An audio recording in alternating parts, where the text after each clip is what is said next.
Hey there and welcome back. If you're getting cozy right now, maybe the lights are low, the world has gone a little quiet. Good, because tonight's story is one that almost everyone thinks they know, and almost no one actually does. Tonight, we are going to spend a few hours with a woman whose name you have probably said before without thinking very much about it. A woman whose face is recognizable on a million prints and tea towels and film posters. As always, I'd love to know where in the world are you listening from and what time is it for you. And if you enjoy these cozy journeys through history, consider subscribing so you don't miss the next one. Whether you're here to drift into sleep or to follow the currents of history, I'm glad you're with me. A woman who, depending on which century you ask, was either a saint, a fool, a martyr, a monster, or a kind of cautionary fairy tale dressed in silk and powder. So before we go anywhere else, I want you to imagine the morning of May 7th, 1770. You are standing on an island in the middle of the Rhine.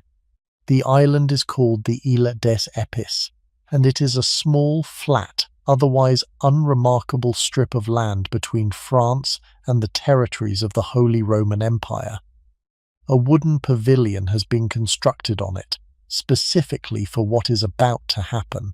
The pavilion has two anterooms, one on the Austrian side, one on the French side, and a central chamber where the ceremony will take place. You are 14 years old. You have arrived from Vienna after weeks of travel, in a procession that included 57 carriages, more than 100 mounted attendants, dozens of servants, 6 of your closest companions from childhood, your dog, and a trunk of letters from your mother. You have been told that everything Austrian about you must now be left behind. Everything. Your clothes, your jewelry, your shoes, even your underwear, your dog, your servants, your friends, the letters, all of it. You will walk into the Austrian anteroom dressed as an Archduchess of the Habsburgs, and you will walk out of the French anteroom dressed as the future Queen of France. In between, in the central chamber, you will be physically stripped, in front of witnesses, of every thread of fabric that connects you to the country of your birth. This is not metaphor. It is procedure. It actually happens, and the witnesses actually watch. Your name, until this morning, has been Maria Antonia Josefa Johanna.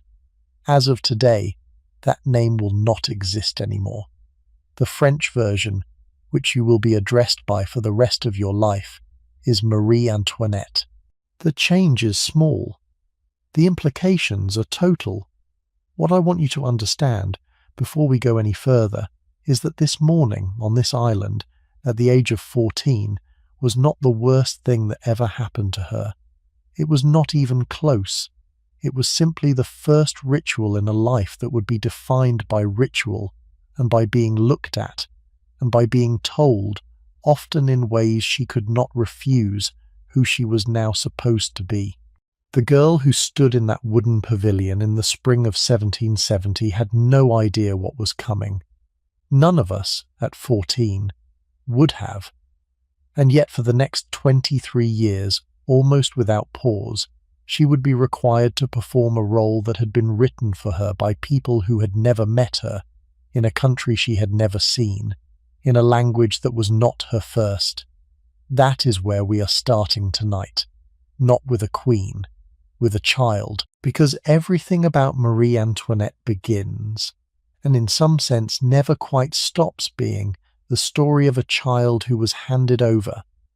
But before we can understand what was handed over, we need to spend some real time with where she came from, because the world she was leaving behind on that island in the Rhine was almost as strange and almost as constructed as the one she was walking into. And there was one person in that world who had shaped her as a sculptor shapes wet clay into something specifically designed to do what was about to happen to her. Her mother, Let us go back to Vienna. She was born on November 2nd, 1755, in the Hofburg Palace, the great Habsburg residence at the centre of the city. The day of her birth was, by a coincidence that contemporaries found unsettling, the same day a catastrophic earthquake destroyed much of Lisbon, killing tens of thousands of people and shaking the philosophical foundations of European thought. Voltaire would write a famous poem about the Lisbon earthquake. Rousseau would respond to it. The 18th century would never quite shake the question the earthquake raised, which was whether the world was, in the end, a benevolent place or simply a violent one. None of this had anything to do with the small, healthy Archduchess being born in Vienna that same Sunday, but it is one of those historical pairings that tempts you to read meaning into it. A child born on the day the earth opened, people did notice at the time, and they said things about it, and her mother is reported to have brushed those comments aside with the impatient confidence of a woman who did not have time for omens. Her mother was Maria Theresa. Maria Theresa had been born in 1717, the eldest daughter of the Holy Roman Emperor Charles VI. Her father had no surviving sons, and he had spent much of his reign attempting to secure the right of his daughter to inherit the Habsburg lands through a complicated piece of legislation called the Pragmatic Sanction, which he persuaded most of the major European powers to sign. When he died in 1740, when Maria Theresa was 23, half of those powers immediately tore up their agreements and went to war over what they regarded as a now vacant throne. The result was the War of the Austrian Succession, an 8-year conflict that should, by every reasonable expectation, have ended the Habsburg dynasty as a major European power. It did not. Maria Theresa, by a combination of personal courage, shrewd alliance-making, and the sort of cold operational intelligence that great rulers are made of, held the dynasty together. By the time she was finished, she had lost the province of Silesia to Frederick the Great of Prussia, but she had kept everything else, and she had emerged from the war as a sovereign in her own right, whose authority no one in Europe seriously questioned anymore. She had also, in the middle of all this, given birth to children. 16 of them, eventually, between 1737 and 1756. 11 of them survived into adulthood. Maria Theresa loved her husband, Francis Stephen of Lorraine, with a kind of unembarrassed devotion that was unusual for European monarchs of her era. She made him co-ruler. She tolerated his minor infidelities with a public composure that was probably less private than it appeared. When he died in 1765, she cut her hair, dressed in mourning for the rest of her life, and reportedly wrote in her prayer book that she had been married to him for 29 years, 6 months, and 6 days, calculating the duration to the day.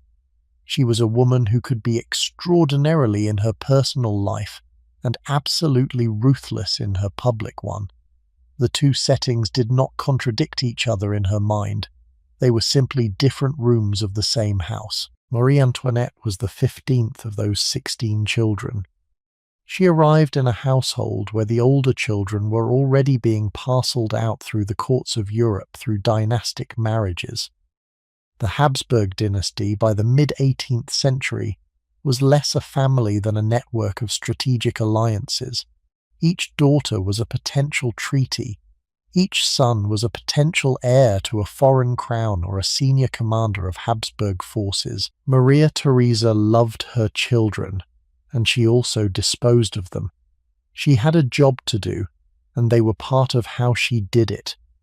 The personalities of those siblings tell you something about what kind of household Marie Antoinette grew up in. The eldest surviving son, Joseph, who would become Joseph II, was an intellectual and a reformer, frequently at odds with his more cautious mother, deeply influenced by Enlightenment philosophy, abrasive in temperament, often unhappy. The second son, Leopold, who would eventually become Leopold II, was quieter, more diplomatic, more humane in his administration.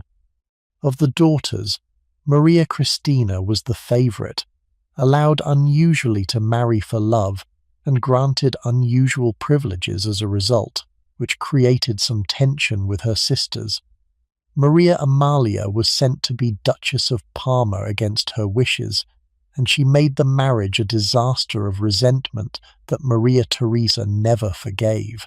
Maria Carolina, the closest in age and personality to Marie Antoinette, was sent in 1768 to marry King Ferdinand of Naples, and she would become a formidable queen consort there, ruling effectively in her husband's name for decades and remaining one of Marie Antoinette's most important correspondents through their parallel lives. And there were others, brothers and sisters of varying influence, almost all of them shaped, more or less, by their mother's powerful and somewhat exhausting attention. Marie Antoinette herself, in this large household, was not initially regarded as important. She was the youngest surviving daughter at the time of her birth. The senior dynastic marriages had already been arranged or were in the planning. Her own marriage prospects were considered modest. She was a charming child, a graceful child, a musical child. She danced beautifully. She had an instinctive grasp of how to make people like her.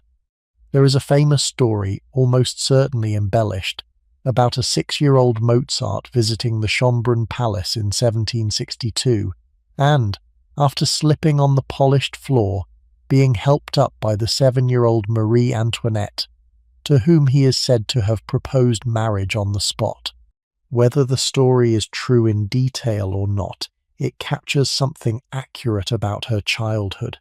She was the type of child who attracted that kind of story. She was likable. She was at ease. What she did not have, and this is one of the cruel ironies of her later life, was a serious education. Her primary tutor in the early years was a woman named Countess Brandeis, who was warm, indulgent, and entirely unequal to the task of disciplining a charming and lazy student. Lessons were arranged, but were not always taken seriously. Handwriting practice was performed by Brandeis herself in pencil, and Marie Antoinette traced over it in ink. French composition was supervised loosely. Religious instruction was provided in a conventional and undemanding form. The young Archduchess learned, in essence, how to be a charming presence in a court setting, and how to perform the basic functions of an aristocratic European girl, and not much more. When he died in 1740, when Maria Theresa was 23, half of those powers immediately tore up their agreements and went to war over what they regarded as a now vacant throne. The result was the War of the Austrian Succession, an 8-year conflict that should, by every reasonable expectation, have ended the Habsburg dynasty as a major European power. It did not. Maria Theresa, by a combination of personal courage, shrewd alliance-making, and the sort of cold operational intelligence that great rulers are made of, held the dynasty together. By the time she was finished, she had lost the province of Silesia to Frederick the Great of Prussia, but she had kept everything else, and she had emerged from the war as a sovereign in her own right, whose authority no one in Europe seriously questioned anymore. She had also, in the middle of all this, given birth to children, 16 of them eventually between 1737 and 1756. 11 of them survived into adulthood. Maria Theresa loved her husband, Francis Stephen of Lorraine, with a kind of unembarrassed devotion that was unusual for European monarchs of her era. She made him co-ruler. She tolerated his minor infidelities with a public composure that was probably less private than it appeared. When he died in 1765, she cut her hair, dressed in mourning for the rest of her life, and reportedly wrote in her prayer book that she had been married to him for 29 years, 6 months, and 6 days, calculating the duration to the day. She was a woman who could be extraordinarily in her personal life and absolutely ruthless in her public one. The two settings did not contradict each other in her mind. They were simply different rooms of the same house. Marie Antoinette was the 15th of those 16 children. She arrived in a household where the older children were already being parcelled out through the courts of Europe through dynastic marriages. The Habsburg dynasty, by the mid-18th century, was less a family than a network of strategic alliances. Each daughter was a potential treaty. Each son was a potential heir to a foreign crown or a senior commander of Habsburg forces. Maria Theresa loved her children, and she also disposed of them. She had a job to do, and they were part of how she did it. The personalities of those siblings tell you something about what kind of household Marie Antoinette grew up in. The eldest surviving son, Joseph, who would become Joseph II, was an intellectual and a reformer, frequently at odds with his more cautious mother, deeply influenced by Enlightenment philosophy, abrasive in temperament, often unhappy. The second son, Leopold, who would eventually become Leopold II, was quieter, more diplomatic, more humane in his administration. Of the daughters, Maria Christina was the favourite, allowed unusually to marry for love, and granted unusual privileges as a result, which created some tension with her sisters. Maria Amalia was sent to be Duchess of Parma against her wishes, and she made the marriage a disaster of resentment that Maria Theresa never forgave. Maria Carolina, the closest in age and personality to Marie Antoinette, was sent in 1768 to marry King Ferdinand of Naples, and she would become a formidable queen consort there, ruling effectively in her husband's name for decades, and remaining one of Marie Antoinette's most important correspondents through their parallel lives. And there were others, brothers and sisters of varying influence, almost all of them shaped more or less by their mother's powerful and somewhat exhausting attention. Marie Antoinette herself, in this large household, was not initially regarded as important. She was the youngest surviving daughter at the time of her birth. The senior dynastic marriages had already been arranged or were in the planning. Her own marriage prospects were considered modest. She was a charming child, a graceful child, a musical child. She danced beautifully. She had an instinctive grasp of how to make people like her. There is a famous story, almost certainly embellished, about a 6-year-old Mozart visiting the Schönbrunn Palace in 1762, and, after slipping on the polished floor, being helped up by the 7-year-old Marie Antoinette, to whom he is said to have proposed marriage on the spot. Whether the story is true in detail or not, it captures something accurate about her childhood. She was the type of child who attracted that kind of story. She was likable. She was at ease. What she did not have, and this is one of the cruel ironies of her later life, was a serious education. Her primary tutor in the early years was a woman named Countess Brandeis, who was warm, indulgent, and entirely unequal to the task of disciplining a charming and lazy student. Lessons were arranged, but were not always taken seriously. Handwriting practice was performed by Brandeis herself, in pencil, and Marie Antoinette traced over it in ink. French composition was supervised loosely. Religious instruction was provided in a conventional and undemanding form. The young Archduchess learned, in essence, how to be a charming presence in a court setting, and how to perform the basic functions of an aristocratic European girl, and not much more. But this would become a problem rather suddenly in 1767, when Maria Antonia was 11 years old, because the entire Habsburg marriage strategy abruptly shifted in her direction. Her older sister Maria Josepha, who had been promised in marriage to King Ferdinand of Naples, died of smallpox shortly before the wedding. The marriage was renegotiated. Maria Carolina was sent to Naples instead, in Maria Josepha's place. The dominoes shifted down the line, and suddenly Maria Antonia, who had not been intended for any high prestige match, was being eyed as the eventual bride for the most important prince in Europe outside the Habsburg family itself, the Dauphin of France, the grandson and heir of Louis XV, the future king of the great enemy, and now, after the diplomatic revolution of 1756, the great ally of the Habsburg crown.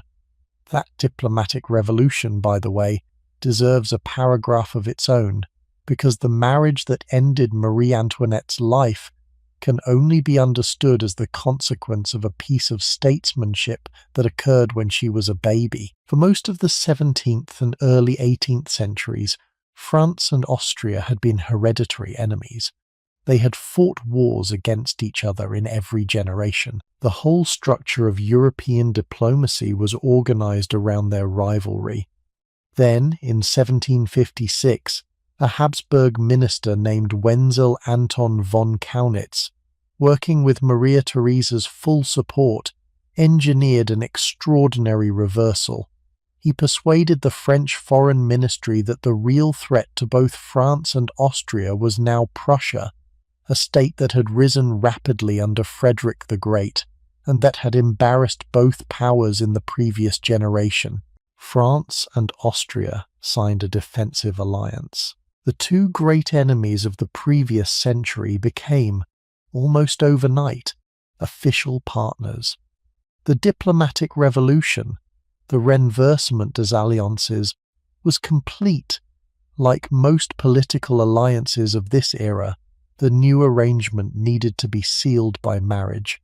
The original plan was that one of Maria Theresa's older daughters would marry into the French royal family. The deaths and reshuffling in the late 1760s pushed the arrangement down to her youngest available daughter. By 1768, when Maria Antonia was 12, the choice had effectively been made. She would be the bride. She would be the seal. The problem was that the time was very short, and the inadequacies were very real. Her education was thin. Her French, the language she would need to live in every day for the rest of her life, was uneven. Her teeth famously were crooked. Her hairline was, by the assessment of the French observers who reported back from Vienna, too low for the elaborate headdresses that French court fashion would require. The Abbé de Vermond, a French priest with experience in royal tutoring, was sent from Paris to Vienna in 1769 specifically to take over her education in the run-up to the marriage. He was a kind man and a competent one, and he had real affection for his pupil. He also, in his confidential reports back to Versailles, did not pretend that the situation was promising. He found her intellectually quick but profoundly distractible. He could engage her in conversation about almost any topic, and she would respond brightly and often perceptively.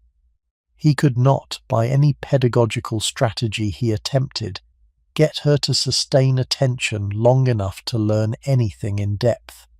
He wrote, with the resignation of a teacher who has accepted that his pupil is capable of more than she will deliver, that she had a great deal of native intelligence which she did not always use. A French dentist, Pierre Laveran, was brought to Vienna to address the teeth. The procedure he employed, which used a primitive form of orthodontic appliance, was applied for several months and produced a noticeable improvement.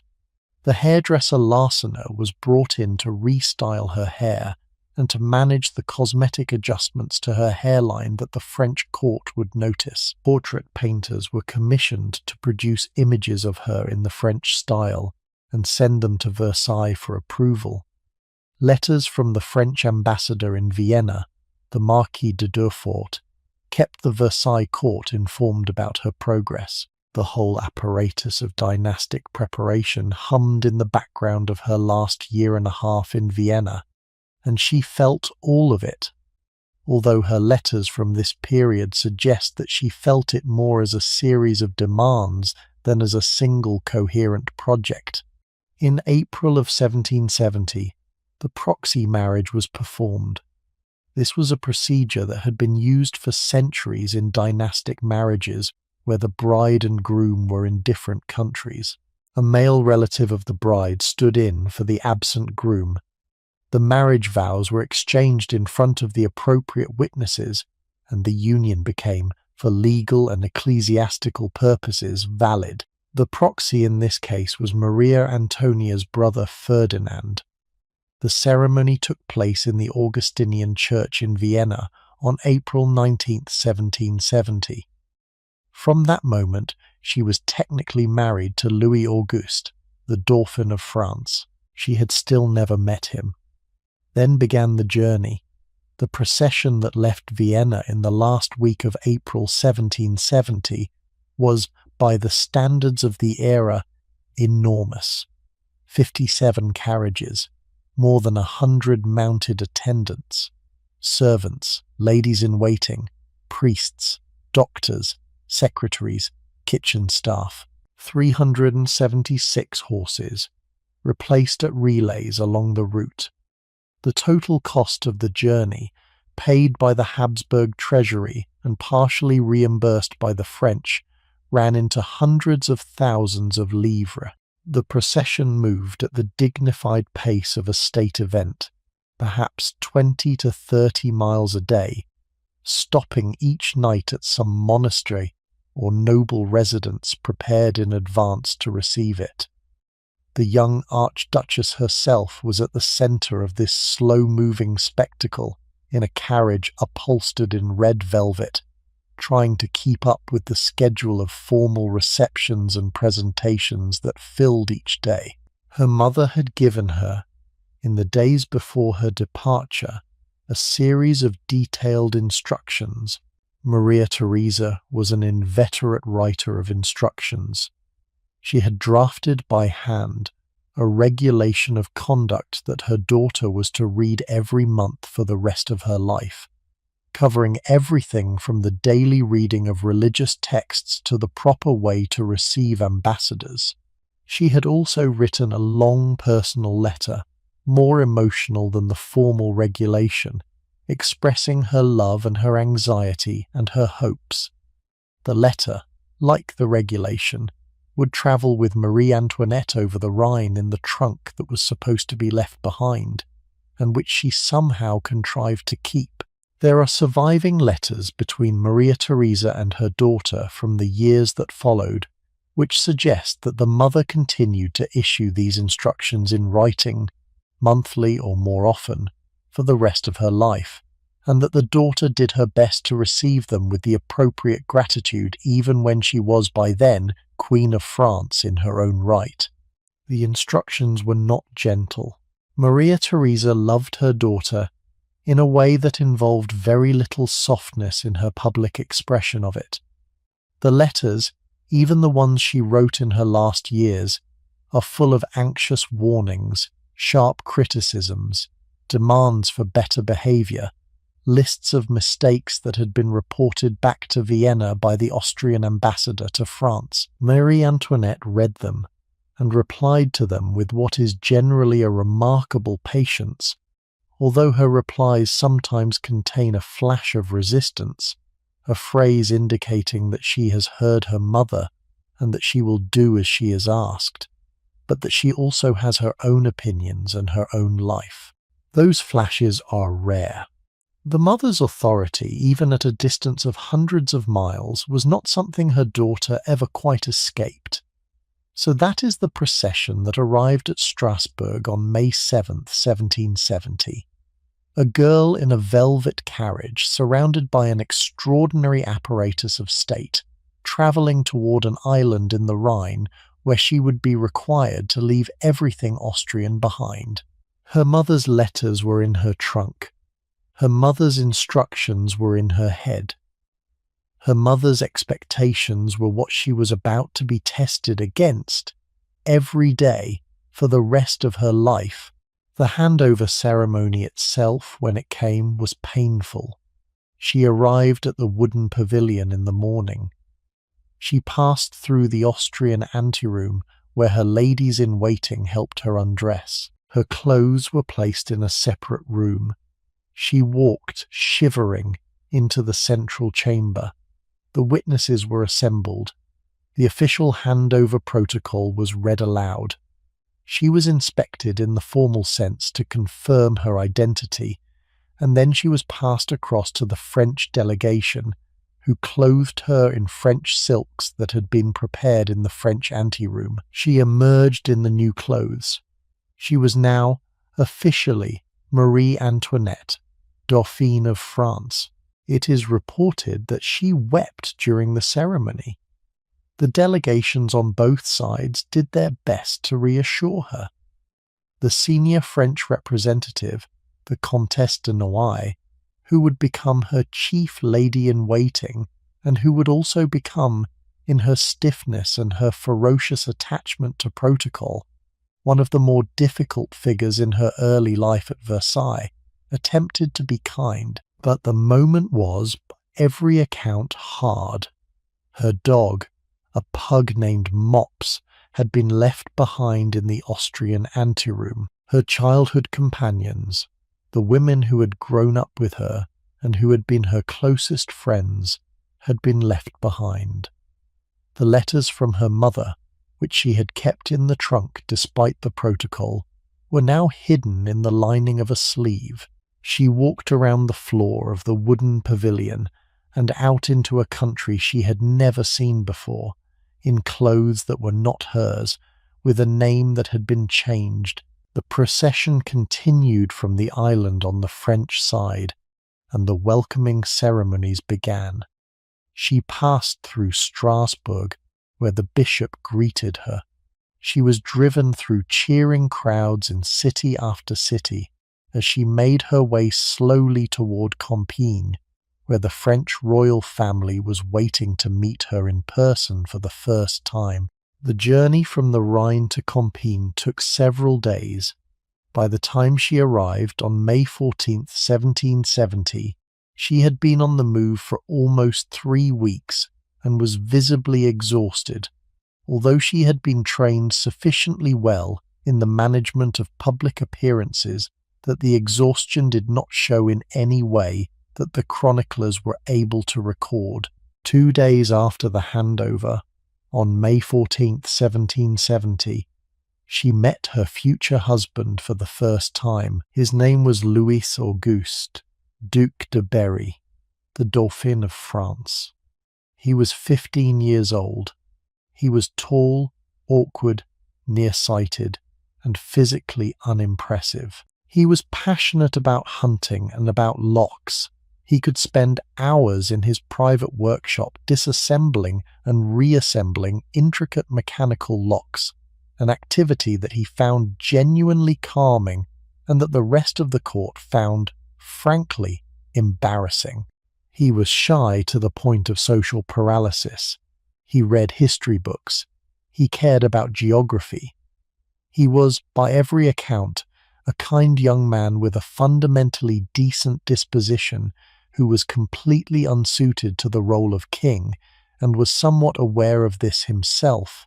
He would in fact become a moderately competent king, not a great one, but not the disaster that the popular image of Louis XVI sometimes suggests.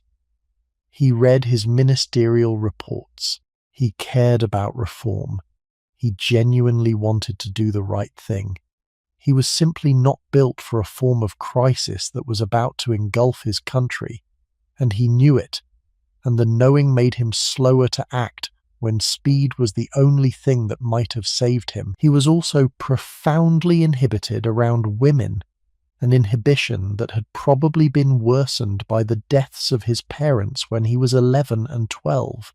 He had been raised by a series of competent but emotionally distant tutors. He had been told, repeatedly, that he was not as impressive as his older brother, who had died young, and who was remembered, in the family mythology, as the brilliant prince he himself was failing to be. He believed it. That is the boy who met Marie Antoinette at Compiègne on May 14, 1770. The official greetings were exchanged in the proper form. He was reported to have looked at her without much visible reaction. She was reported to have curtsied and to have responded with the practiced charm she had been trained for. They were married 2 days later, on May 16th, in the chapel of Versailles, in front of the entire court, and a personal letter from Maria Theresa that Marie Antoinette would carry, folded, for the rest of her life. The wedding banquet was magnificent. The fireworks at Versailles afterwards were spoiled by a thunderstorm. The fireworks in Paris a few days later, on May 30th, ended in a real catastrophe when a panic in the crowd led to a stampede, in which somewhere between 100 and 200 people were trampled or crushed to death. The contemporaries who recorded the event noted, in the somewhat superstitious way of the era, that this was an inauspicious omen for the new marriage. The young bride and groom in Versailles were not told the full extent of the casualties for several days. They were both deeply distressed when they learned of it. Louis Auguste, in a but genuine gesture of his character, sent his entire personal allowance for the year to be distributed to the families of the dead. And here we come to the strangest, most awkward, most diplomatically charged fact of the early years of their marriage. It was not consummated, not on the wedding night, not the next month, not the next year. Not, in fact, for somewhere between 7 and 7.5 years. I want to be with how I talk about this, because it became at the time an obsessive topic of European diplomatic correspondence and a subject of cruel and detailed pamphlet literature. Modern historians have argued back and forth about exactly what was happening. The most likely explanation, supported by contemporary medical observations and by the eventual successful resolution, is that the situation was a combination of physical awkwardness on Louis Auguste's part and emotional intimidation in a marriage between two teenagers who barely knew each other and were being watched, scrutinized, and reported on by an entire kingdom. There may also have been a minor physical condition that was either resolved with time or, less probably, with a surgical intervention. Some historians dispute the surgery story. The evidence is genuinely uncertain. What is not uncertain is the diplomatic catastrophe this represented. A royal marriage in 18th century Europe had one fundamental purpose, which was to produce an heir. Till an heir was produced, the alliance the marriage represented was not secured. Until the heir was produced, Marie Antoinette's position at the French court was, in a certain technical sense, provisional. She was the wife of the Dauphin, and the longer it took, the more rumours there were, and the more pamphlets, more pressure her mother applied from Vienna in letter after letter. Maria Theresa wrote with the bluntness of an empress who did not have time for delicacy. She wanted to know what was being done. She wanted to know whether her daughter was making sufficient effort. She wanted, above all, to know when she could expect a grandchild who would secure the alliance she had spent decades constructing. The pressure from Vienna was conveyed not only through these direct letters, but through the Austrian ambassador to France, the Comte de Mercy-Argenteau, who became one of the central figures in Marie Antoinette's life during her early years at Versailles. Mercy Argenteau had a peculiar dual role. He was technically the representative of the Austrian crown in Paris, with all the formal duties that implied, but he was also, by Maria Theresa's instruction, his daughter's unofficial supervisor. He met regularly with the young Dauphine. He wrote detailed reports back to Vienna about her conduct, her friendships, her purchases, her conversations, her marital situation. He passed instructions from her mother. He attempted, with varying success, to steer her toward the political positions that the Habsburg court considered correct. He was, in essence, an embedded observer in her life, with a mandate from her mother to know everything she did. The fact that Marie Antoinette tolerated this arrangement says something about her relationship with her mother. The fact that she occasionally evaded it by withholding information from Mercy, or simply by lying to him about what she had been doing, says something about her relationship with her own life. In the spring of 1777, Maria Theresa sent her son Joseph II, by then co-ruler of the Habsburg lands, on a diplomatic mission to Versailles. The mission was officially about other matters, the Austrian position in the ongoing dispute over the Bavarian succession. Unofficially, it was about the marriage.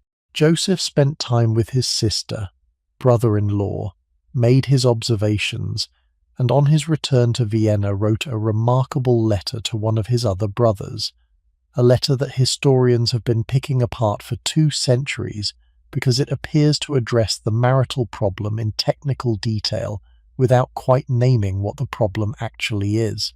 He compared the situation to 2 clumsy people fumbling at something neither understood, and he expressed considerable frustration with both of them. He described his sister as good-hearted but lacking in seriousness, and his brother-in-law as well-meaning but inhibited and slow. Whatever advice he gave, in person, before he left, the situation began to resolve itself afterward. By the late summer of 1777, the marriage was consummated. By April 1778, Marie Antoinette was pregnant. Their first child was born in December 1778, a daughter. They named her Marie Thérèse, after Marie Antoinette's mother, and she would be known at court as Madame Royale. The birth itself was an ordeal of a kind that I find genuinely difficult to describe without losing my temper, because the customs of Versailles required that the Queen give birth in public, not in private with her husband and her doctors, but in a room crowded with courtiers, all of whom had a traditional right to witness the delivery, in order to certify that no substitution of infants had taken place. This was not a symbolic crowd. By contemporary accounts, the room was so packed during Madame Royale's birth that the Queen briefly fainted from the heat and the lack of air, and several courtiers had to be physically removed before the windows could be opened. The next time she gave birth, the rules were quietly changed. But that first daughter was a beginning. After 8 years, the marriage had produced an heir to the Bourbon line. It was a daughter, not a son, which under French law meant the search for a male heir was not over. But it was, finally, evidence that the alliance was working as intended. In the years that followed, there would be 3 more pregnancies. A son, Louis Joseph, the Dauphin, in October 1781. Another son, Louis Charles, in March 1785. And a daughter, Sophie, in July 1786. Sophie would die at less than a year old. Louis Joseph would die at the age of 7, in June 1789. Louis Charles would die in 1795, at the age of 10, alone and ill, in the Temple prison. We will come to all of that. I am telling you now because the rest of the story is impossible to understand without holding the children in mind. Marie Antoinette was, among other things, a mother. The popular image of her as a frivolous queen, too distracted by parties to think about anything serious, is, among its other distortions, a profound misunderstanding of who she actually was once the children began to arrive. She loved them with a kind of intensity that surprised the court. She wanted, against all the conventions of royal child-rearing, to spend actual time with them, to nurse them when she could, to be the person they ran to. The court found this somewhat eccentric. She did not care. But before we get to the mother, I have to tell you about Versailles, because Versailles is where every other thing in this story takes place, and it is one of the strangest, most beautiful, most impossible buildings ever constructed by human beings, and you cannot understand any of what happens to her without understanding what it was like to live in it. Versailles was by 1770 almost 100 years old as a royal residence. Louis XIV had transformed it from his father's hunting lodge into the central performance space of European monarchy, and the basic premise of the place was that the king was always being looked at. Always. Every act of the royal day, every meal, every dressing, every undressing, every prayer, every walk in the gardens was a public event. The court lived around the king the way the planets in the old astronomical model orbited the Earth. He was the center, and the entire architecture of the palace and the entire choreography of the daily routine existed to make him visible. The palace itself was the largest royal residence in Europe. It contained, by some counts, more than 2,300 rooms. Approximately 10,000 people lived or worked within its walls and surrounding buildings on any given day. There were nobles in residence, who occupied apartments granted to them by the king as a privilege, often badly heated, always cramped, and frequently shared with multiple servants. There were ministers and government officials who maintained offices in the palace as part of the central administration of the state. There were servants of every grade, from the senior officers who managed the royal household down to the kitchen staff who prepared the king's meals at a remove that by the time the food arrived at the royal table, in short, it was almost always cold. There were also, perhaps strangest of all, ordinary visitors. Versailles was, in a real sense, open to the public. Anyone of even moderately respectable appearance could walk in. Tourists wandered the state apartments. Petitioners waited for hours in the antechambers in the hope of catching the king's eye. Pickpockets worked the corridors. Stray dogs trotted through the rooms.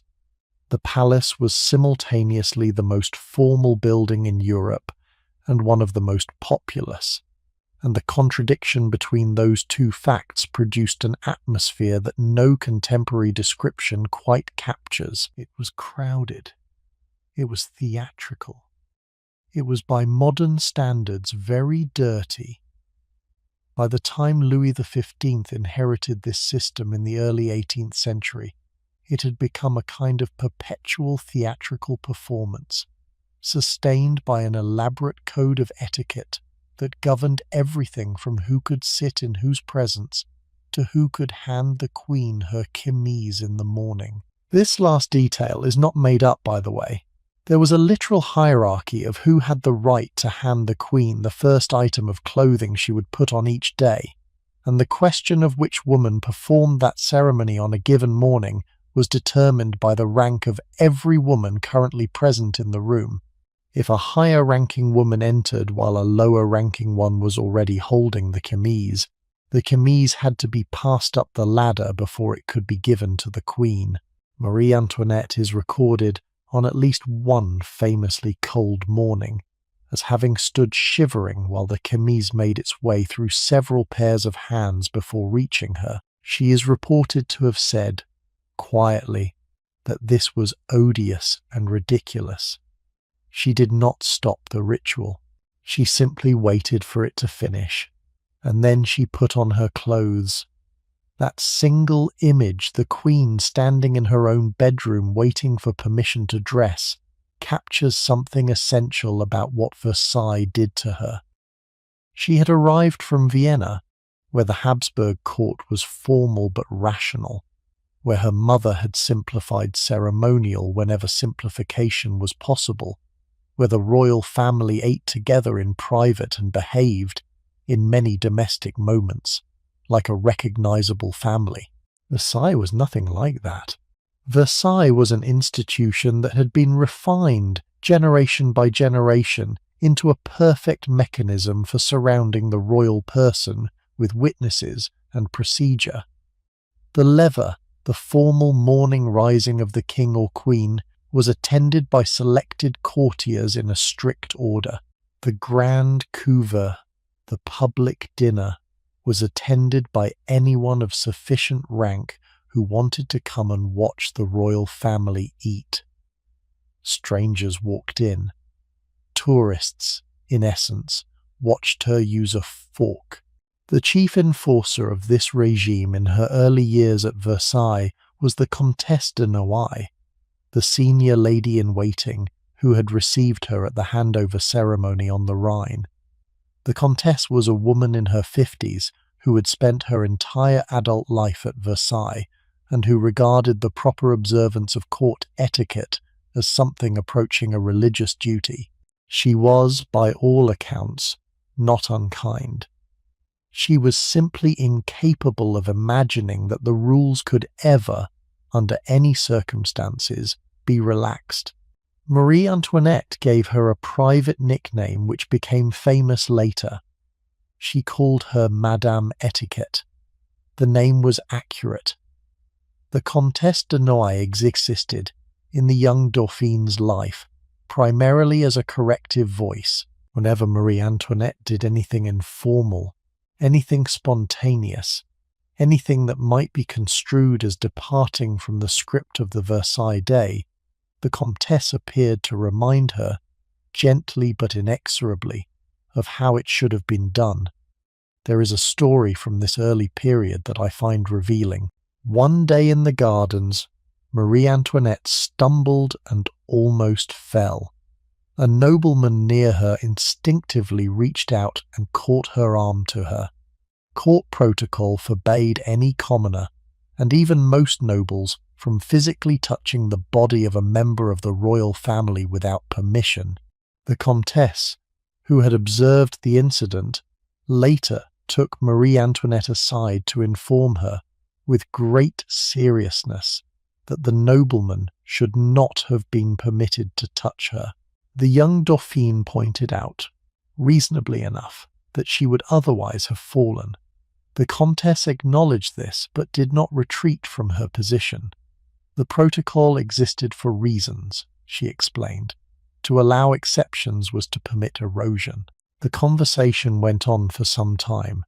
Marie Antoinette did not change her mind, but she did learn something durable from the exchange, which was that there was nothing she could do, no impulse she could follow, no informal gesture she could make, that would not later be assessed for compliance with a code that almost no one outside the palace really understood. She did not adjust to it.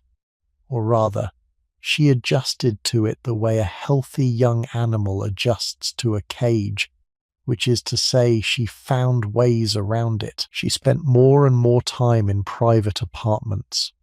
She formed an inner circle of women friends, the Princesse de Lamballe, and later the Duchesse de Polignac, around whom she could behave informally. She skipped court events when she could. She started attending public theatre and opera in Paris, not just the court performances, where she could be a face in a box rather than a person on a stage. She gave parties for her friends in her private rooms that excluded most of the court. The court noticed, and the court resented it.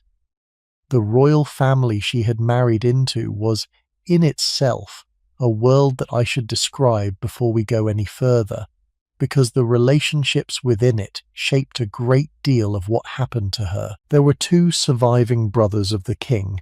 The elder, the Comte de Provence, would eventually become Louis XVIII after the Bourbon Restoration of 1815. He was, by every account from contemporaries, intelligent in a cold and devious way, fond of literary pursuits, physically heavy, and deeply jealous of his older brother. He had hoped, before the consummation of his brother's marriage produced an heir, that he might himself eventually inherit the throne. The arrival of Marie-Thérèse, and then of the male heirs that followed, displaced him further from the succession with each birth, and he never entirely forgave the queen for her fertility. His own marriage, to a Savoyard princess named Marie Josephine, was unhappy and produced no children.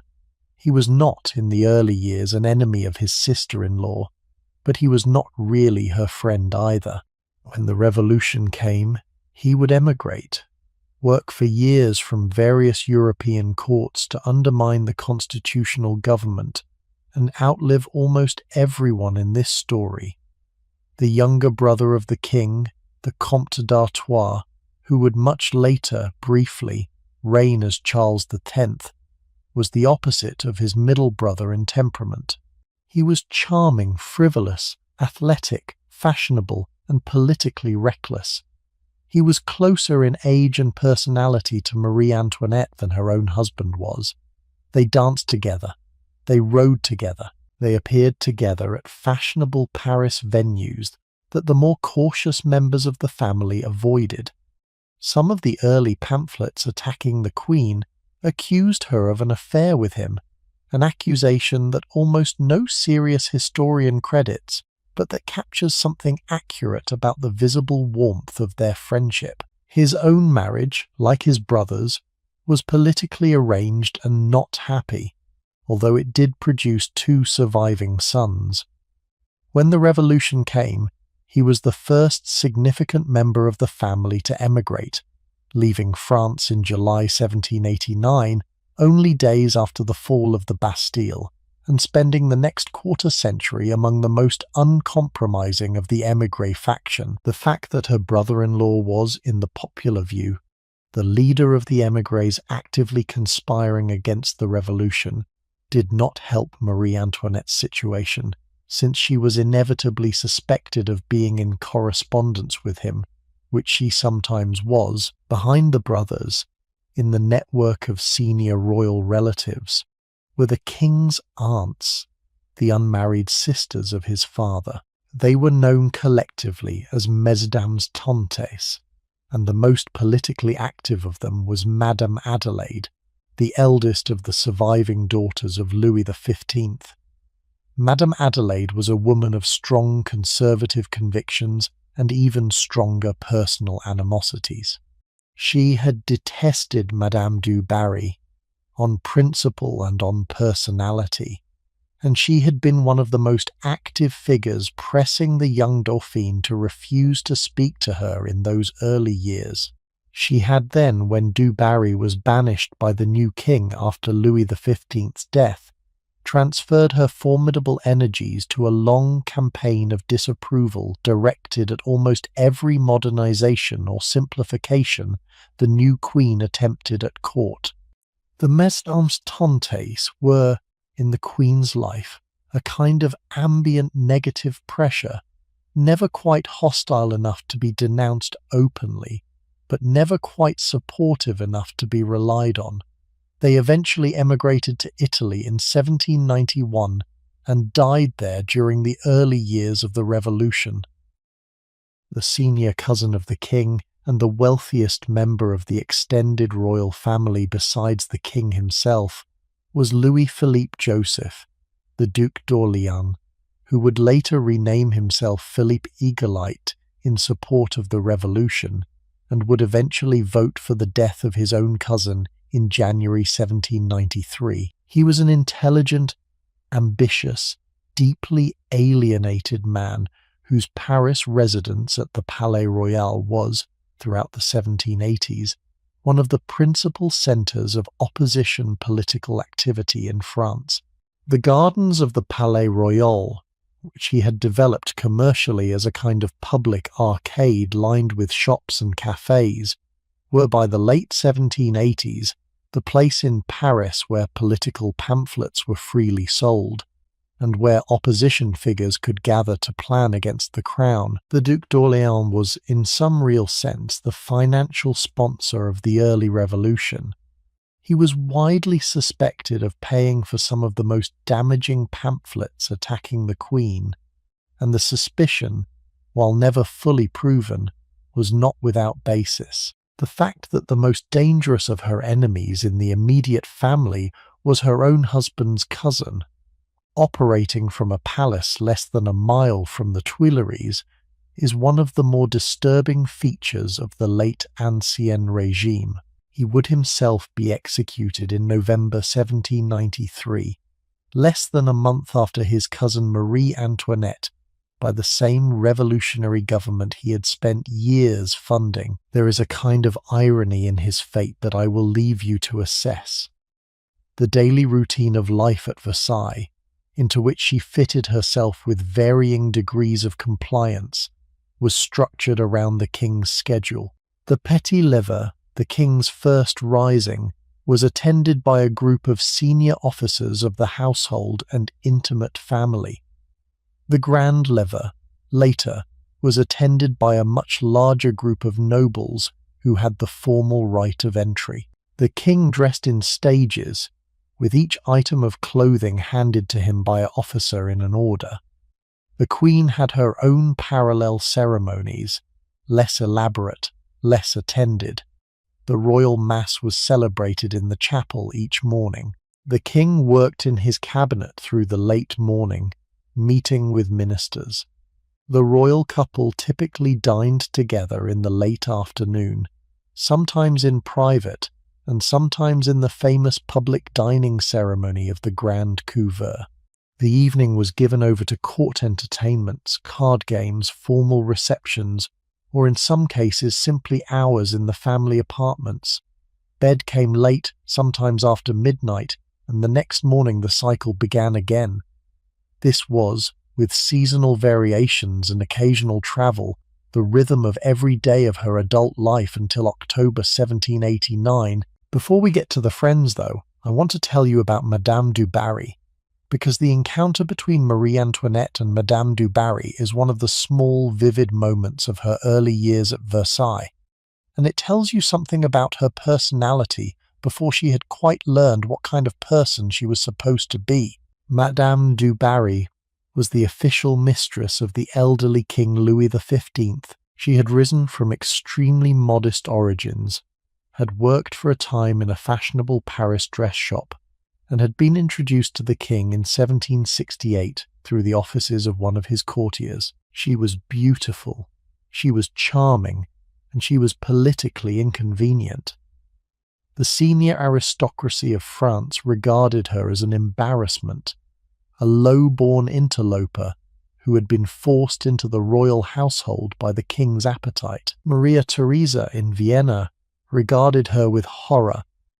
The general scandal of having the King of France carry on openly with a former courtesan was made worse, in Maria Theresa's view, by the fact that her own daughter was now living in the same palace and would, sooner or later, be expected to acknowledge the woman socially. The young Dauphine, taking her cues from her mother and from the senior conservative ladies of the court, refused to do so. She refused to speak to Madame du Barry. Court etiquette required that the lower-ranking party in any encounter wait to be addressed before speaking, and so Marie Antoinette's silence had the effect of preventing any social interaction at all. This went on for more than a year. Louis XV was annoyed. Madame du Barry was humiliated. The Austrian ambassador, Mercy Argenteau, urged the Dauphine to relent on the grounds that her stubbornness was endangering the alliance she was supposed to be cementing.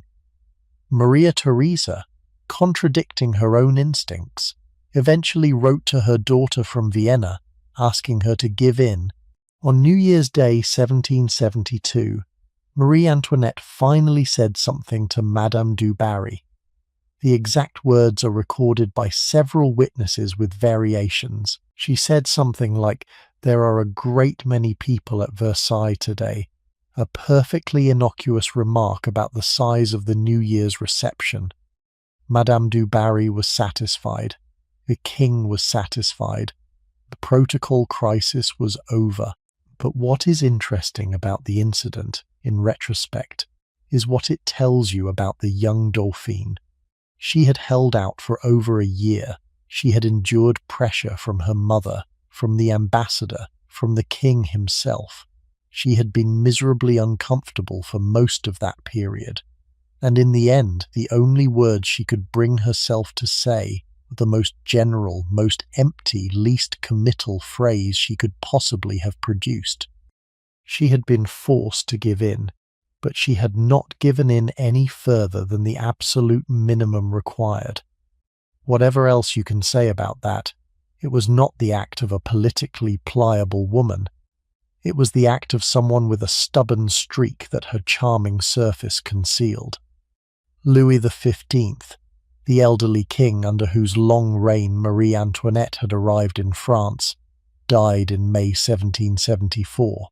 The cause was smallpox, which he contracted from a young woman who had been brought to his apartments and who, neither he nor she realized, was already infected. The disease moved through him quickly. He was a man in his mid-60s, weakened by years of indulgence, and he had no real chance of survival. The last weeks of his life, in early May, were a public event of a kind that we would now find extraordinary. The court gathered. The royal family kept vigil.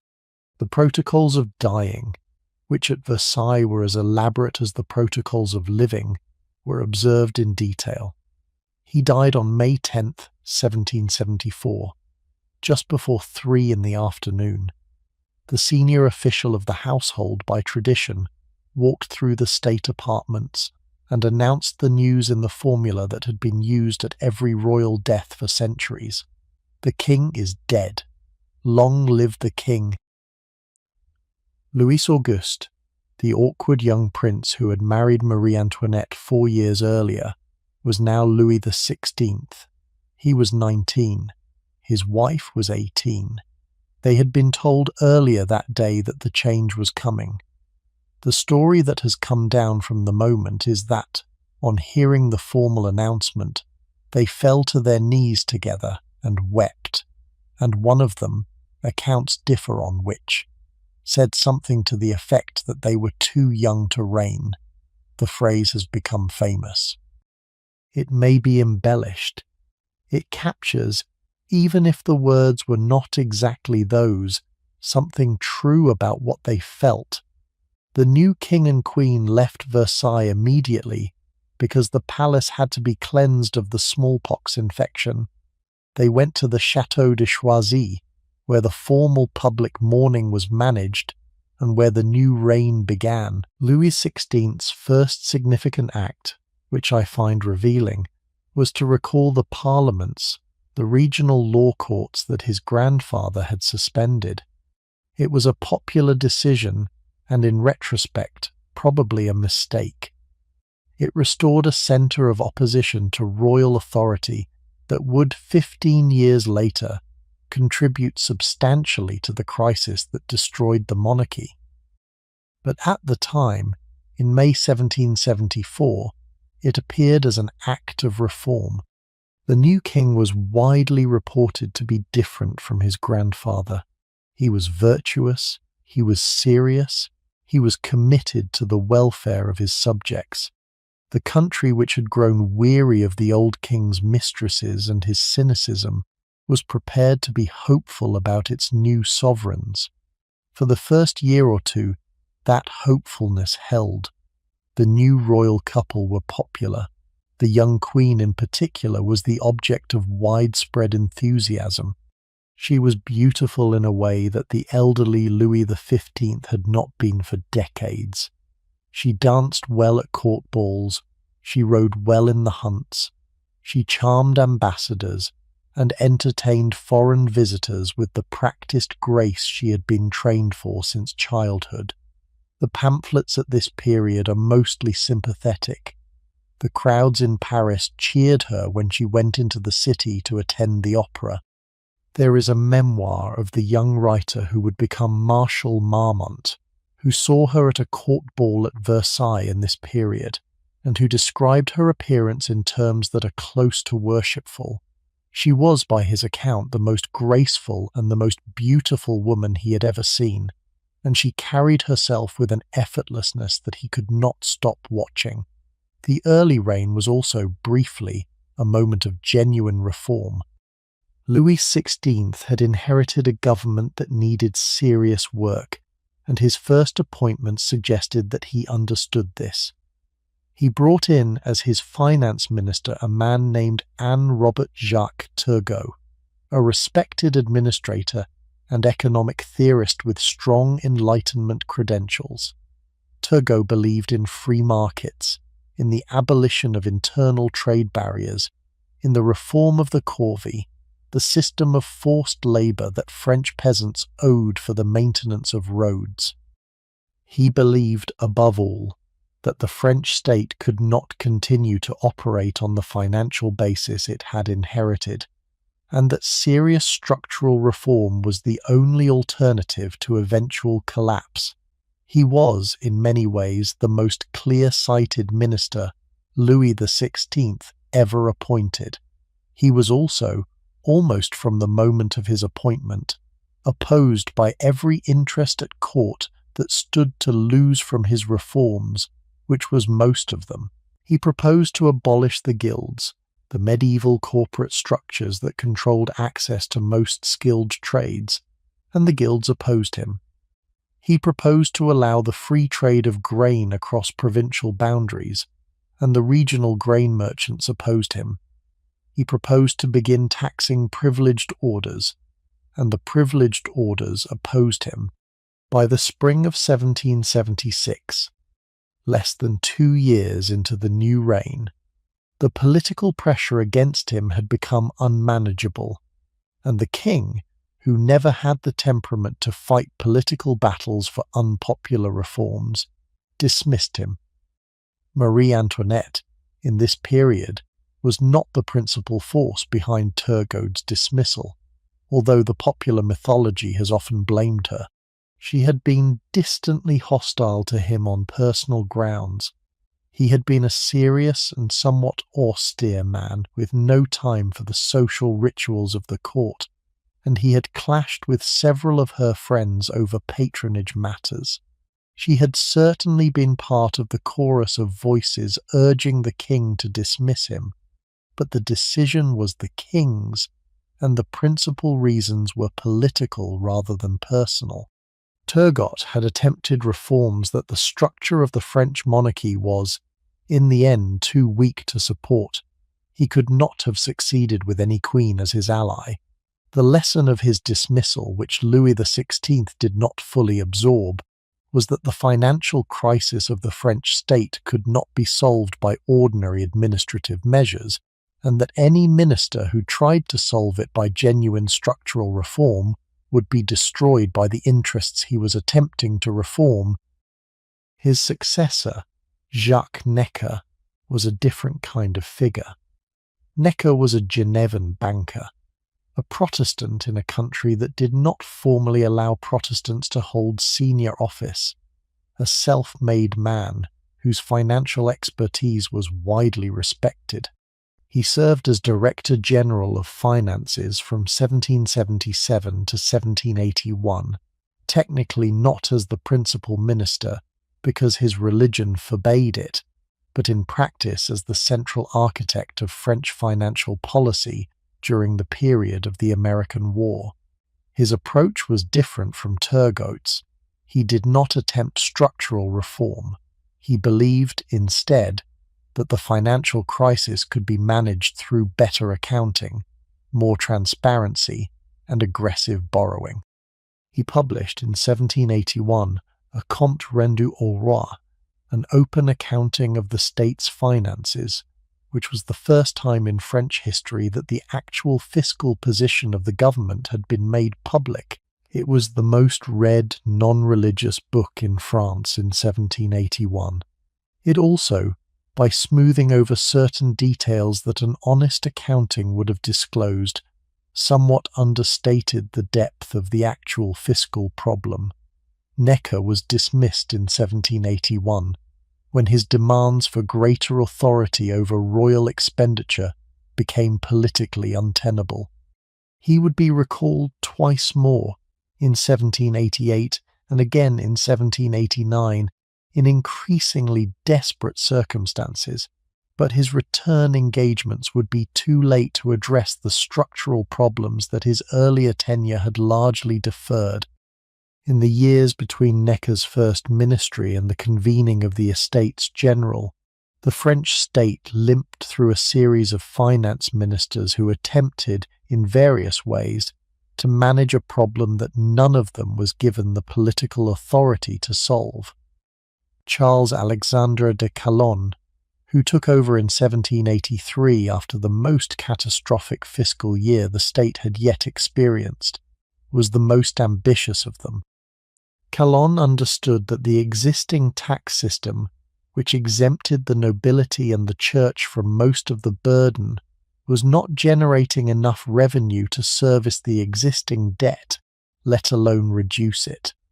He proposed in 1786 a comprehensive package of reforms that would have created a new universal land tax payable by all property owners regardless of social status. The proposal was a direct attack on the privileged orders. It was, in retrospect, almost certainly the only kind of reform that could have saved the monarchy. It was in 1787, when he submitted it to the Assembly of Notables for endorsement, comprehensively rejected. The Assembly of Notables, which Calonne had convened on the assumption that hand-picked senior figures would back his reforms, did the opposite. They demanded explanations. They demanded audits. They demanded that the king reduce his own expenditure before asking the propertied classes to pay more. They were, in effect, refusing to participate in the salvation of the state on the terms the state was offering. Calonne was dismissed. His successor, Loménie de Brienne, attempted to push the reforms through the parliaments, the regional law courts that had the right to register royal edicts. The parliaments refused. They demanded the convocation of the Estates General, the ancient representative assembly that had not met since 1614. By the autumn of 1788, the king had run out of options. He agreed to convene the Estates General. The meeting was scheduled for May 1789 at Versailles. Necker was recalled to manage the preparations.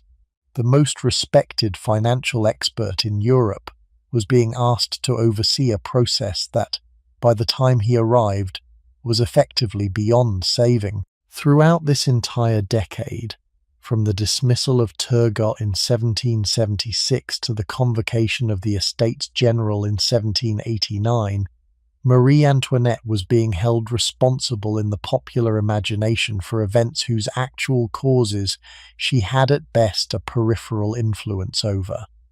She had been in some periods an active participant in court factionalism that had undermined certain ministers. She had been in other periods more or less withdrawn from active political involvement. She had certainly been complicit in the system of patronage that drained the treasury for the benefit of her friends. But the great structural decisions, the decisions that determined whether reform was possible and what kind of reform might succeed, were made by the king and his ministers, and the Queen's role in those decisions was secondary at best. The popular conviction that she was the principal cause of the financial crisis was not, in the end, supported by the actual sequence of events. It was supported, instead, by a much older pattern in political culture, in which female figures at the top of unjust systems are blamed for the system's failures because the systems themselves are too large and too complicated to blame coherently. She was easier than the system. She was the part of the system you could put a face to. If she had been left alone in this period, if the early enthusiasm had been allowed to settle into a quieter long-term affection, the rest of her life might have been very different. She was not left alone. The court, which had at first welcomed her, began within a few years to take note of her habits and to talk about them. The pamphleteers who had been under the early reign began to find new material as the years passed. The financial crisis of the French state, which was already serious at the moment of her husband's accession, began to deepen, and the search for someone to blame for the crisis began to focus with increasing intensity on the young queen. But before any of that, in the first years of the reign, she was making certain decisions, mostly unconscious ones, that would shape what came afterward. She was assembling her inner circle. She was, in effect, choosing the people who would be most visible around her for the next decade, and the choices she made would prove, in the long run, very costly. The first of those friends, the one she had cared about most in the early years, was the Princess de Lamballe. Marie-Thérèse Louise of Savoy-Carignan had been born in Turin in 1749, 6 years before Marie Antoinette. She had been married very young to a French prince, Louis Alexandre, the Prince de Lamballe, who had died of complications from a venereal disease less than a year into the marriage, leaving her a widow at 18. She had moved into French court society as a respectable young dowager and had become friendly with Marie Antoinette in the early 1770s. The two women were close in age, similar in temperament, and connected by a shared sense that the French court could be navigated more comfortably by a group of friends than by a single woman alone. The Princess de Lamballe was gentle, fragile, prone to faintness, deeply pious, and loyal in a way that would eventually cost her her life. Marie Antoinette appointed her, in 1774, to the senior household position of Surintendante de la Maison de la Reine, the highest-ranking woman in the Queen's establishment. The appointment was controversial. The position had been left vacant for decades because of its expense, and because of the difficulty of filling it without offending several other claimants. Marie Antoinette filled it on personal preference. The court noticed. The second of the close friends who would in time displace the Princesse de Lamballe in the Queen's affections was Yolande de Polastron, who became Duchesse de Polignac through her marriage. She was introduced to Marie Antoinette in 1775. She was, by every account, charming, beautiful, easygoing, and skilled in a version of relaxed, witty conversation that the Queen found most refreshing. She was also poor by aristocratic standards, and her family was not distinguished. The friendship developed quickly. Within a few years, the Duchesse de Polignac was the Queen's most intimate companion, with daily access to her private apartments and the de facto authority to extend invitations to her informal evenings. Her family, the Polignacs, became an extended faction at court, with positions and pensions distributed to them by royal favour. The Duchess herself became governess of the children of France, the senior position in the royal nursery, when Marie-Thérèse was born in 1778. The criticism of the Polignac influence, which would build through the 1780s and become one of the major themes of the pamphlet attacks on the Queen, was that the family was using its closeness to the Queen as a vehicle for unprecedented self-enrichment. There was some truth to this. The Polignacs received pensions, offices, and grants of land in amounts that were, even by the generous standards of French court patronage, conspicuous. The Duchess herself never asked for any of these directly, by all reliable accounts. Her relatives and connections did the asking for her, and the Queen, who loved the Duchess personally and trusted the family, granted what was requested. The result was a drain on the royal treasury that, in any other period, might have passed unnoticed, but that, in the financial conditions of the late 18th century, became a public scandal. The criticism that the Queen had become too closely associated with a single faction, and that the faction was draining the treasury for its own benefit, was not entirely fair, but it was not entirely wrong either.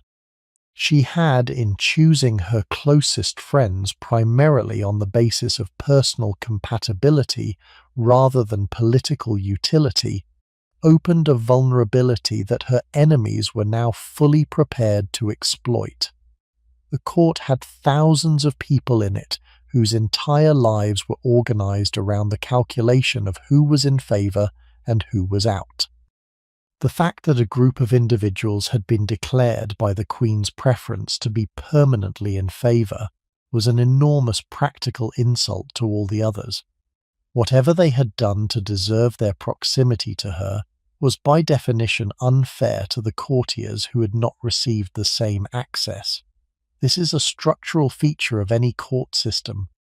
It is more pronounced when the favourites cluster around a queen rather than a king, because the Queen's access to political patronage is more constrained, and therefore easier to caricature as personal rather than functional.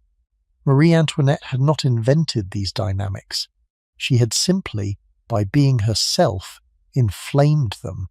Now combine all of this with the fashion, because fashion was the other arena in which she became, almost without intending to, a controversial figure. Her primary collaborator in fashion was a woman named Rose Bertin, who has a genuine claim to being the first celebrity fashion designer in modern history. Bertin had been born in 1747 in Picardy to a family of modest means. She had begun as an apprentice in a Paris dressmaker's shop in the 1760s and had risen, through a combination of talent and ambition, to her own establishment in the Rue Saint-Honoré, where her shop, called Au Grand Mogul, had become a fashionable destination for the female aristocracy of Paris. She was introduced to Marie Antoinette around 1774, shortly after the accession, by the Duchesse de Chartres. The two women, designer and queen, took to each other immediately. Within months, Bertin was visiting the Queen's private apartments at Versailles twice a week to consult on the wardrobe. The arrangement was unprecedented. Royal dressmakers had existed before, but they had been craftsmen who delivered finished garments according to specifications. Bertin was something different. She was a creative collaborator, a fashion advisor, a person whose opinions on style the Queen actively sought. The court, which had no category for a woman like her, did not know what to call the relationship, and was suspicious of it almost immediately. She was given an unofficial nickname, the Minister of Fashion, that captured the unease about her position. She was a commoner. She was being received by the Queen alone in the Queen's private rooms on a regular schedule. She was being granted a kind of intimacy and a kind of professional standing that no woman of her social class had ever previously been granted. The senior aristocratic women at court regarded this as a revolution within their world, and they did not approve. The clothes that Bertin and the Queen produced together were extraordinary by any standard. Wide skirts supported by structures called panniers that could measure several feet across at the hips, dresses requiring tens of yards of silk, shoes with elaborately embroidered slippers, and, above all, hats. The hats and hairstyles of the 1770s under Bertin's influence reached a kind of theatrical height that has, with some reason, become one of the most recognizable features of the era. The poof, in particular, was a hairstyle developed by the Queen's hairdresser, Leonard Orty, working in collaboration with Bertine. It involved building the hair up over a structure of horsehair pads or wireframes, sometimes to heights of several feet above the head, and then ornamenting the resulting tower with fabrics, flowers, feathers, jewels, or themed objects. There is a famous example, the Pouf à la Belle Poule, designed in 1778 to commemorate a French naval victory which incorporated a model ship balanced in the hair. There were other examples that incorporated landscapes, classical scenes, current political events, and personal motifs of various kinds. The wearer of such a hairstyle had to sit very still during its construction, which could take hours. She had to sleep carefully afterward to preserve the structure, sometimes for several days between dressings. She had to enter rooms cautiously in case the hair caught on a chandelier. The whole apparatus was by any practical measure ridiculous. It was also, by the aesthetic standards of its moment, the height of fashion, and the women who could afford it competed with one another to produce the most spectacular examples. Leonard the hairdresser deserves a moment of his own here, because his career is one of the strangest in the era. Born in southern France around 1751, he had come to Paris as a young man and had developed a reputation in the salons of the city. He was introduced to the Queen in the mid-1770s, and like Bertin became a regular fixture at Versailles. He was eventually granted the unprecedented status of personal hairdresser to the Queen, with the right to enter her private apartments on his own schedule. He travelled with her, dressed her hair for state occasions, and accompanied her on her trips to Paris. He was paid extraordinarily well. He developed a public personality of his own, sometimes attending opera performances in his own carriage and being recognized by the audience. He was, in his way, the first of a profession that would become familiar in the 19th and 20th centuries, the celebrity stylist, whose connection to the famous client became part of the stylist's own fame. In Leonard's case, the connection would prove, in the long run, dangerous. He was deeply involved in the planning of the flight to Varennes in 1791, charged with carrying a critical message ahead of the royal party, and he later wrote memoirs of variable reliability about his time in the Queen's service. The memoirs are still in print. They are a useful, if not always trustworthy, glimpse into a kind of intimacy with the Queen that very few people of any class were permitted. Marie Antoinette did not invent the styles she popularized. She popularized them. She made them, through her position, into the visible language of French elite femininity. And here is what nobody seems to have fully understood at the time, including her. Every yard of silk, every feather in a pouf, every diamond on a stomacher was being noticed, not just admired, noticed, by people who were calculating in the back of their minds what it cost, by pamphleteers who would, in time, calculate it out loud, by artisans whose own livelihoods depended on the textile industries she was indirectly subsidizing, but who would also be among the first to suffer when the public mood turned, by philosophers and economists who were beginning, in the new mood of the 1770s, to argue that conspicuous consumption at the top was a moral problem and not just an aesthetic one. The styles also changed during her queenship in ways that, somewhat counterintuitively, did not improve her reputation. By the early 1780s, her tastes had shifted towards simpler, more naturalistic dress.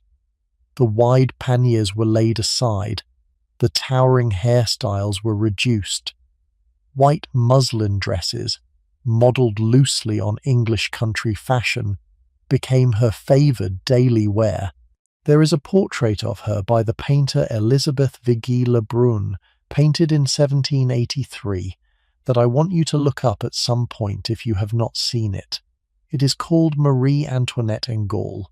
The Queen is shown in a simple white muslin dress, with no formal court trappings, her hair lightly powdered, holding a single rose. The dress is the character of thing that an English gentlewoman might have worn in her garden at the time. When the painting was first exhibited at the Salon in 1783, it caused a scandal. People were offended. They thought she had been painted in her underwear. They thought it was disrespectful for a Queen of France to be shown so informally. They also, simultaneously, used the painting as evidence that she was personally undermining the French silk industry by refusing to wear French silks and instead favouring lighter cottons imported from outside the country. The painting was withdrawn. Vigée Lebrun produced a second version showing her in a more conventional silk gown. The point I want to make about that incident is not that the public was unfair, which they probably were. The point is that whatever Marie Antoinette did, in fashion or in anything else, was now being read politically. She had become, by the early 1780s, a screen against which any complaint about the French court, the French monarchy, or the French economy could be projected. She wore too much silk. She was being extravagant. She gambled at cards in private with her friends. She was a fritterer of public funds. She stopped attending public events. She was contemptuous of the court. She attended public events. She was performative and shallow. Whatever she did was wrong. Whatever she did was used. This was happening even before the diamond necklace affair, which is the moment most historians point to as the formal collapse of her reputation. We will come to the necklace. But the ground had been prepared. The mood that allowed the necklace affair to be believed had been built, brick by brick, over the previous decade. There is one more dimension of her cultural life that I want to mention before we move on, because it tells you something about who she was as a person, and not just as a public figure. She was, throughout her adult life, a serious lover of music. Her education in Vienna had included instruction on the harpsichord and the harp, both of which she played well. She maintained the practice of both instruments at Versailles. She owned several harps. One of them, made for her by the great French maker John-Henri Nardman in the 1780s, is preserved in a museum collection today. She was a patron of the composer Christoph Willibald Gluck, who had been one of her music teachers in Vienna and who came to Paris partly through her influence. The reform of French opera that Gluck led in the 1770s, which produced some of the most enduring works of the era, was made possible in significant part by her patronage. She attended his premieres. She defended his work against the partisans of his Italian rival, Niccolò Piccini, in a fashionable and somewhat ridiculous controversy that divided Parisian opera-goers for several years. She loved music in a way that was not performative. She played for her own enjoyment. She attended performances for her own pleasure. The political pamphleteers, who attacked everything else about her, had little to say about her music, possibly because there was nothing to attack. It was one of the few areas of her life where her tastes were unimpeachable and her conduct was beyond criticism. It was also, for that reason, one of the few areas where she was permitted to be, in private, simply herself. Around the same time, in 1783 and the years that followed, she began to spend more and more of her time at a place called the Petit Trianon. And the Petit Trianon is, I think, the single physical space that best explains what was happening inside her by this point in her life. The Petit Trianon was a classical chateau in the gardens of Versailles. It had been built in the 1760s by the architect Anne-Jacques Gabriel for Louis XV, who had originally intended it as a private retreat for his official mistress at the time, Madame de Pompadour, although she died before it was finished. It had passed after her death to Madame du Barry, who had used it during the last years of Louis XV's life. Louis XVI gave it to Marie Antoinette as a personal gift in 1774, shortly after his accession, with the famous words that the place had always been the residence of the favourites of the kings of France, and so it was right that it should now be hers. The remark is touching when you read it in context. It is also revealing about what he understood his marriage to be by that point. He was offering her something private, something hers, something that did not have to be public. She made it private. She made it hers. She made it, in a way that would prove fatal to her reputation, into a space from which she could exclude the court entirely. Only her closest friends were invited to the Petit Trianon. The rest of Versailles was kept out. The conventions of who could enter the king or queen's presence, which at the main palace were enforced by the intricate machinery of court etiquette, simply did not apply at the Trianon. She could see whom she liked. She could exclude whom she liked. She could, in effect, be the master of her own social circle for the first time in her adult life. Within its grounds she had built, beginning around 1783, what is now called the Hameau de la Reine, the Queen's Hamlet, a miniature village. 12 rustic-style buildings around an artificial lake, including a working dairy, a watermill, a dovecote, and a thatched cottage decorated in its private interiors with extraordinary delicacy. The exteriors were designed to look weathered, deliberately aged, almost dilapidated, with painted cracks in the plaster and artfully arranged moss on the roofs. The interiors were furnished to a standard that any wealthy aristocrat would have considered adequate for a private residence. There were silk wall coverings, there were fine carpets, there were pieces of porcelain made specifically for the rooms. The contrast between the rough exterior and the polished interior was the entire point of the design. It was an aesthetic, a deliberate fantasy, an exercise in imagining oneself into a simpler life while keeping all the comforts of the actual life intact.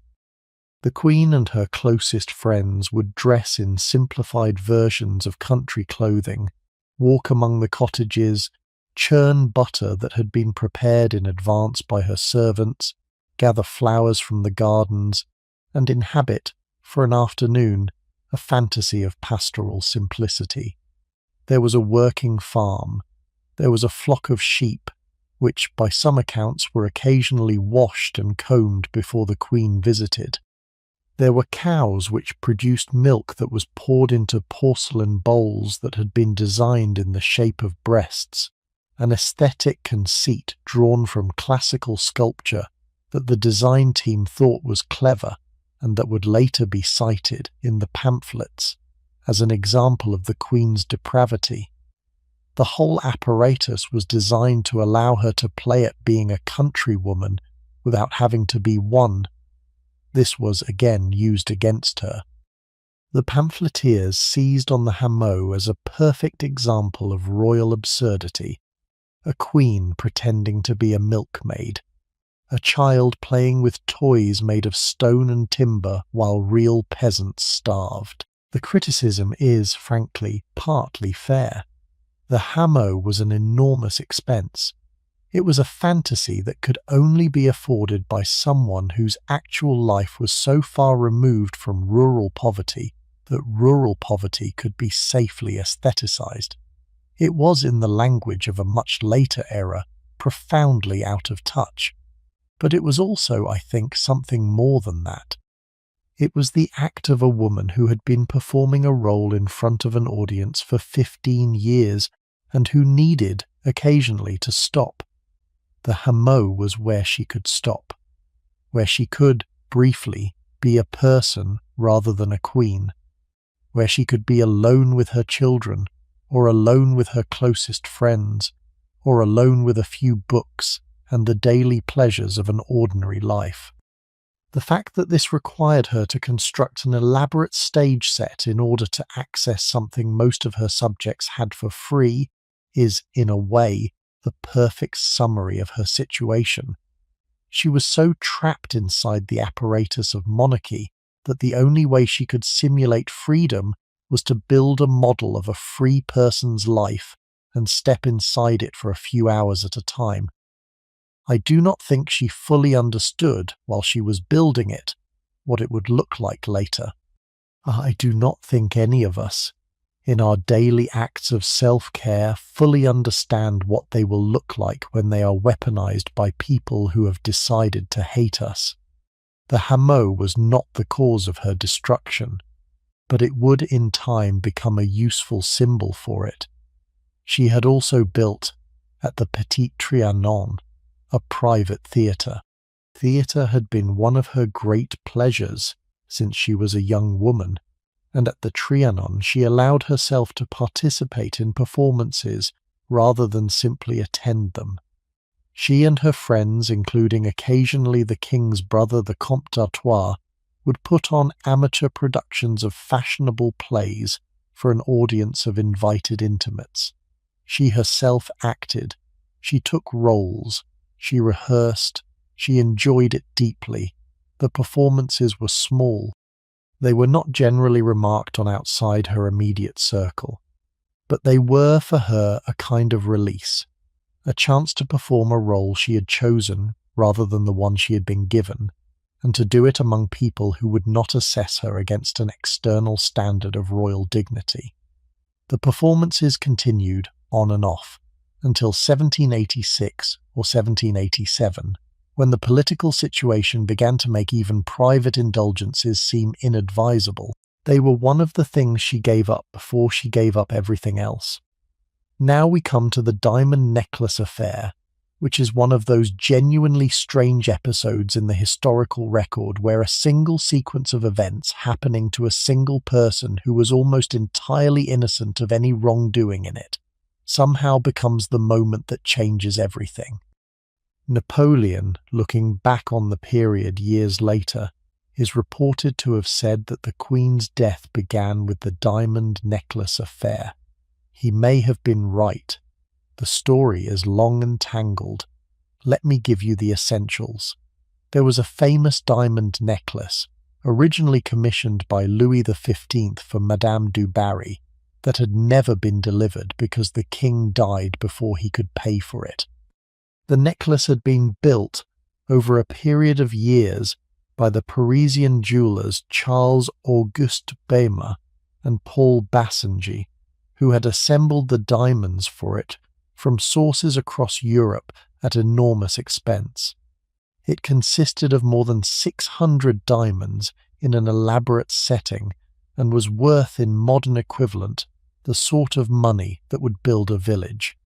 The jewelers had made it on speculation, expecting the king to pay, and had been left with the finished piece on their hands when he died. They tried multiple times to interest Marie Antoinette. She refused. She thought it was vulgar. She thought the money would be better spent on a warship. She had no interest in owning it. The jewelers, who were now facing financial ruin because of the unpaid investment in the diamonds, became increasingly desperate over the years. They wrote letters, they arranged audiences, they reduced the price, they proposed payment in installments. None of it worked. By the early 1780s, the necklace was a commercial millstone around their necks. Then a woman named Jeanne de la Motte appeared. She had been born Jeanne de Saint-Remy de Valois, and her claim to nobility, although thin, was not quite fabricated.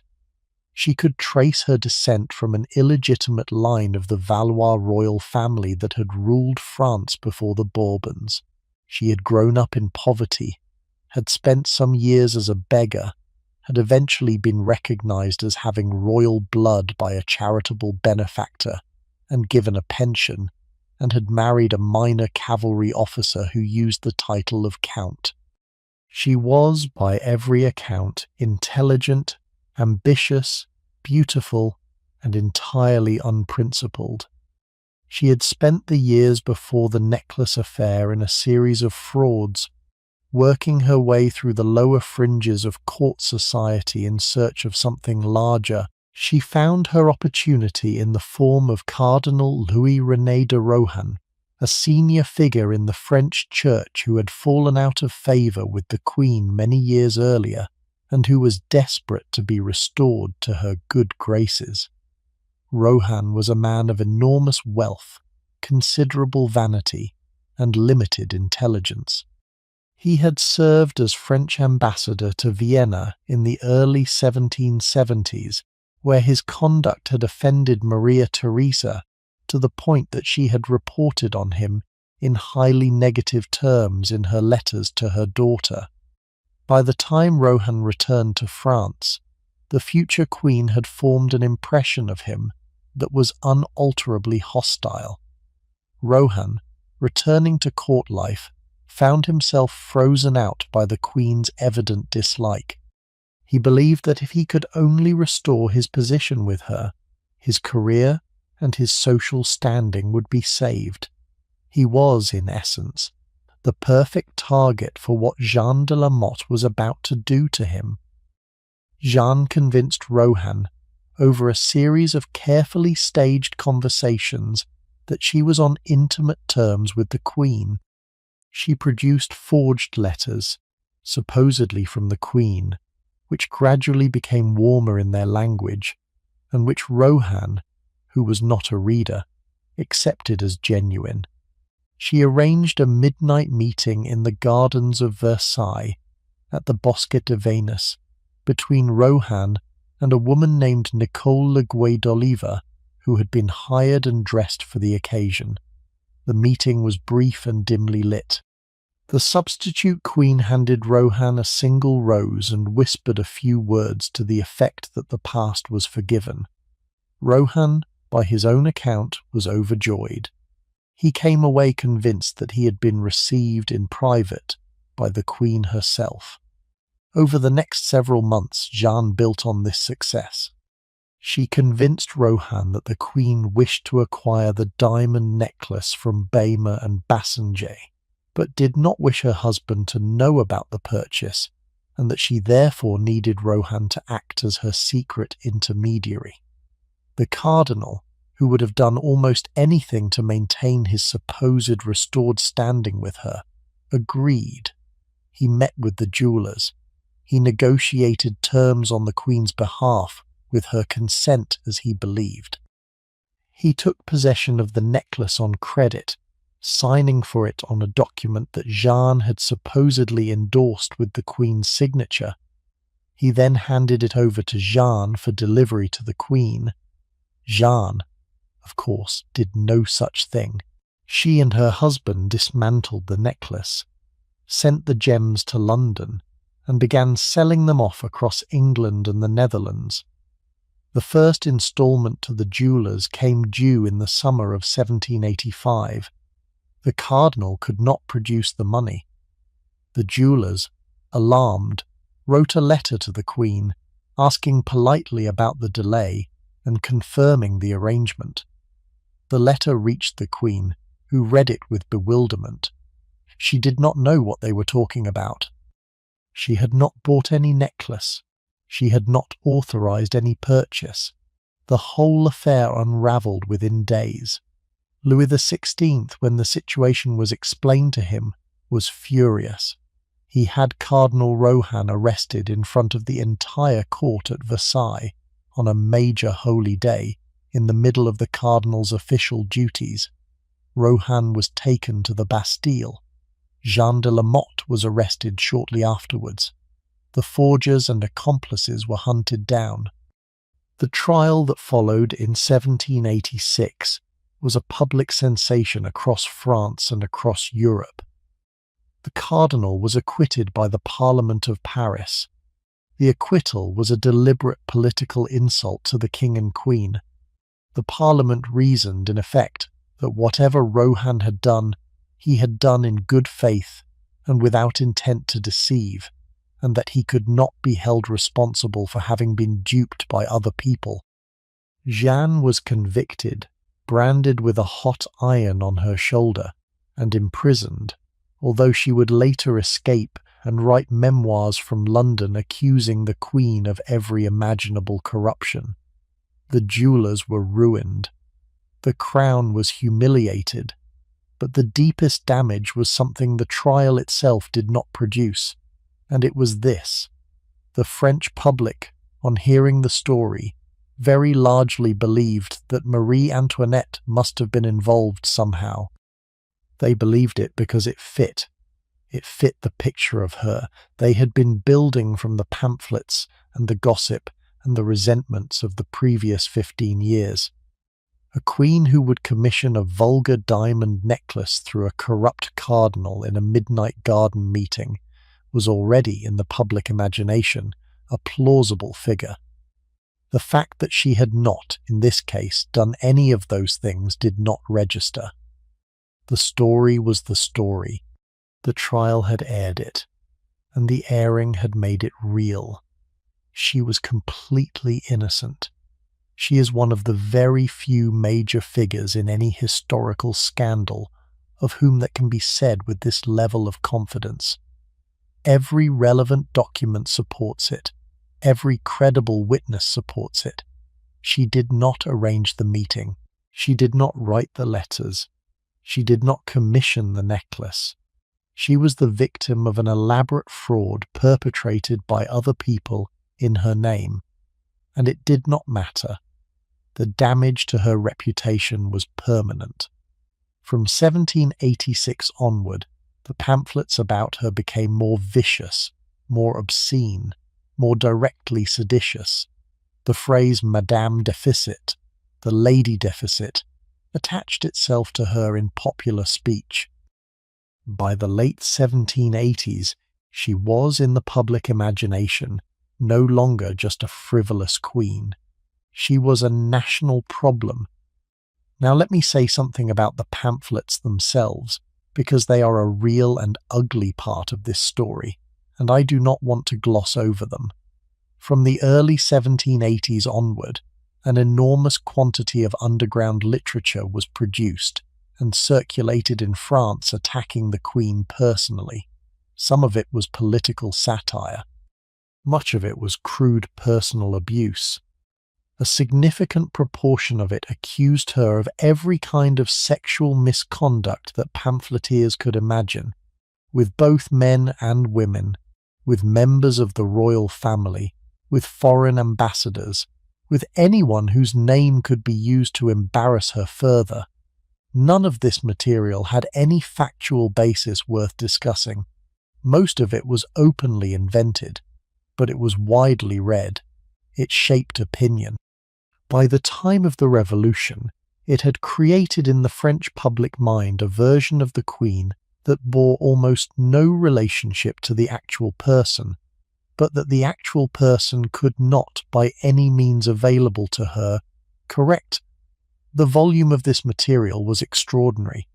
Modern historians who have surveyed the surviving pamphlets, broadsides, and underground books from the period 1780 to 1793 have catalogued hundreds of separate publications attacking the Queen specifically, in addition to the many that attacked the monarchy in general. The works circulated through a black market in printed material that operated along the borders of France, Holland, Switzerland, and the German states.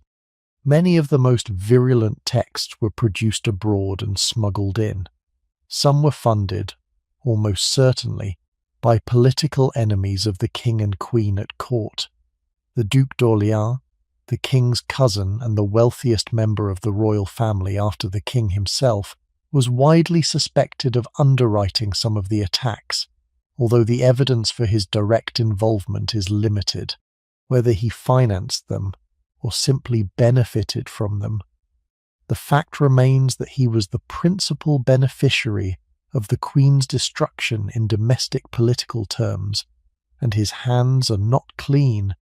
This is one of the cruelest aspects of her story. She lived in an era before modern press laws, before any meaningful concept of defamation as it applied to political figures, before there was any way for someone in her position to push back against material being published about them. She knew the pamphlets existed. She read some of them. She found them extremely upsetting and was advised repeatedly to ignore them, because responding to them would only amplify them. She did her best to ignore them. They went on being printed. They went on being read. To understand what happened in the late 1780s, you need to know something about the financial and political crisis that was unfolding in France in those years, because it provides the context within which the Queen's growing unpopularity was being read. Let me give you the essential outline. The French state had been spending more than it took in for most of the 18th century. The wars of Louis XIV had left a substantial debt. The wars of Louis XV had not reduced it. The American War of Independence, which France had supported financially and militarily on the side of the American colonists from 1778 to 1783, had been by far the most expensive of these wars. The French expenditure on the American conflict, which produced the satisfying outcome of seeing the British defeated, but produced no direct financial return for France, had effectively bankrupted the state. By the mid-1780s, the French government was paying half its annual revenue in interest on its existing debt and was unable to balance its budget by any conventional means. A succession of finance ministers attempted to address the problem. Anne Robert Jacques Turgot, who had served briefly under Louis XV and continued under Louis XVI, had attempted reform along free market lines and had been dismissed in 1776 when his policies offended too many influential interests. Jacques Necker, a Swiss banker who had served as Director General of Finances from 1777 to 1781, had financed the American war through borrowing rather than taxation, partly to avoid the political opposition that new taxes would have provoked, and had been dismissed when his methods became untenable. Charles Alexandre de Calonne had taken over in 1783 and had pursued a policy of further borrowing combined with proposed structural reforms, including a new universal land tax that would, for the first time in centuries, have applied to the lands of the nobility and the church. This proposal was politically explosive.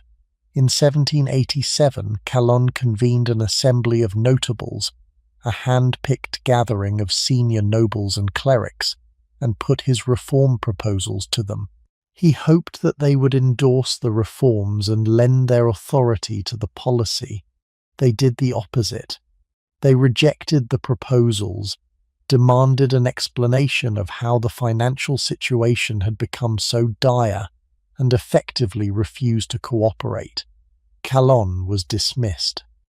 His successor, Etienne Charles de Loménie de Brienne, attempted to push the reforms through anyway and was blocked by the parliaments, the regional law courts that had been recalled by Louis XVI at the start of his reign. By 1788, the king and his ministers had run out of options. The parliaments were demanding the convocation of the Estates General, the ancient representative assembly of the three estates of France, which had not met since 1614. The Estates General was, in effect, a national emergency procedure. It had no fixed procedural rules in modern terms. Its powers were uncertain, It had not met for 174 years. Convening it was, simultaneously, an admission by the Crown that ordinary methods had failed, and a gamble that the Assembly, once convened, would cooperate in a solution. The decision to convene was taken in 1788, with the meeting scheduled for May 1789 at Versailles. Necker, who had been recalled to the finance ministry, and who was the only minister with significant popularity outside the court, was given responsibility for managing the preparations. Throughout this period, the Queen was being held responsible for the financial crisis in the popular imagination. The pamphlets attributed the deficit specifically to her extravagance. The phrase Madame Deficit, which had emerged shortly after the diamond necklace affair, became the standard way of referring to her in seditious literature. The actual financial reality was very different. Her personal expenditure, while substantial, was a tiny fraction of total state spending. The major expenses of the French state were the army, the navy, the royal household considered as a whole, the diplomatic service, and the interest on the debt. Her dresses and her parties and her gambling were rounding errors in comparison. But this was not what the public believed, and its pamphleteers said.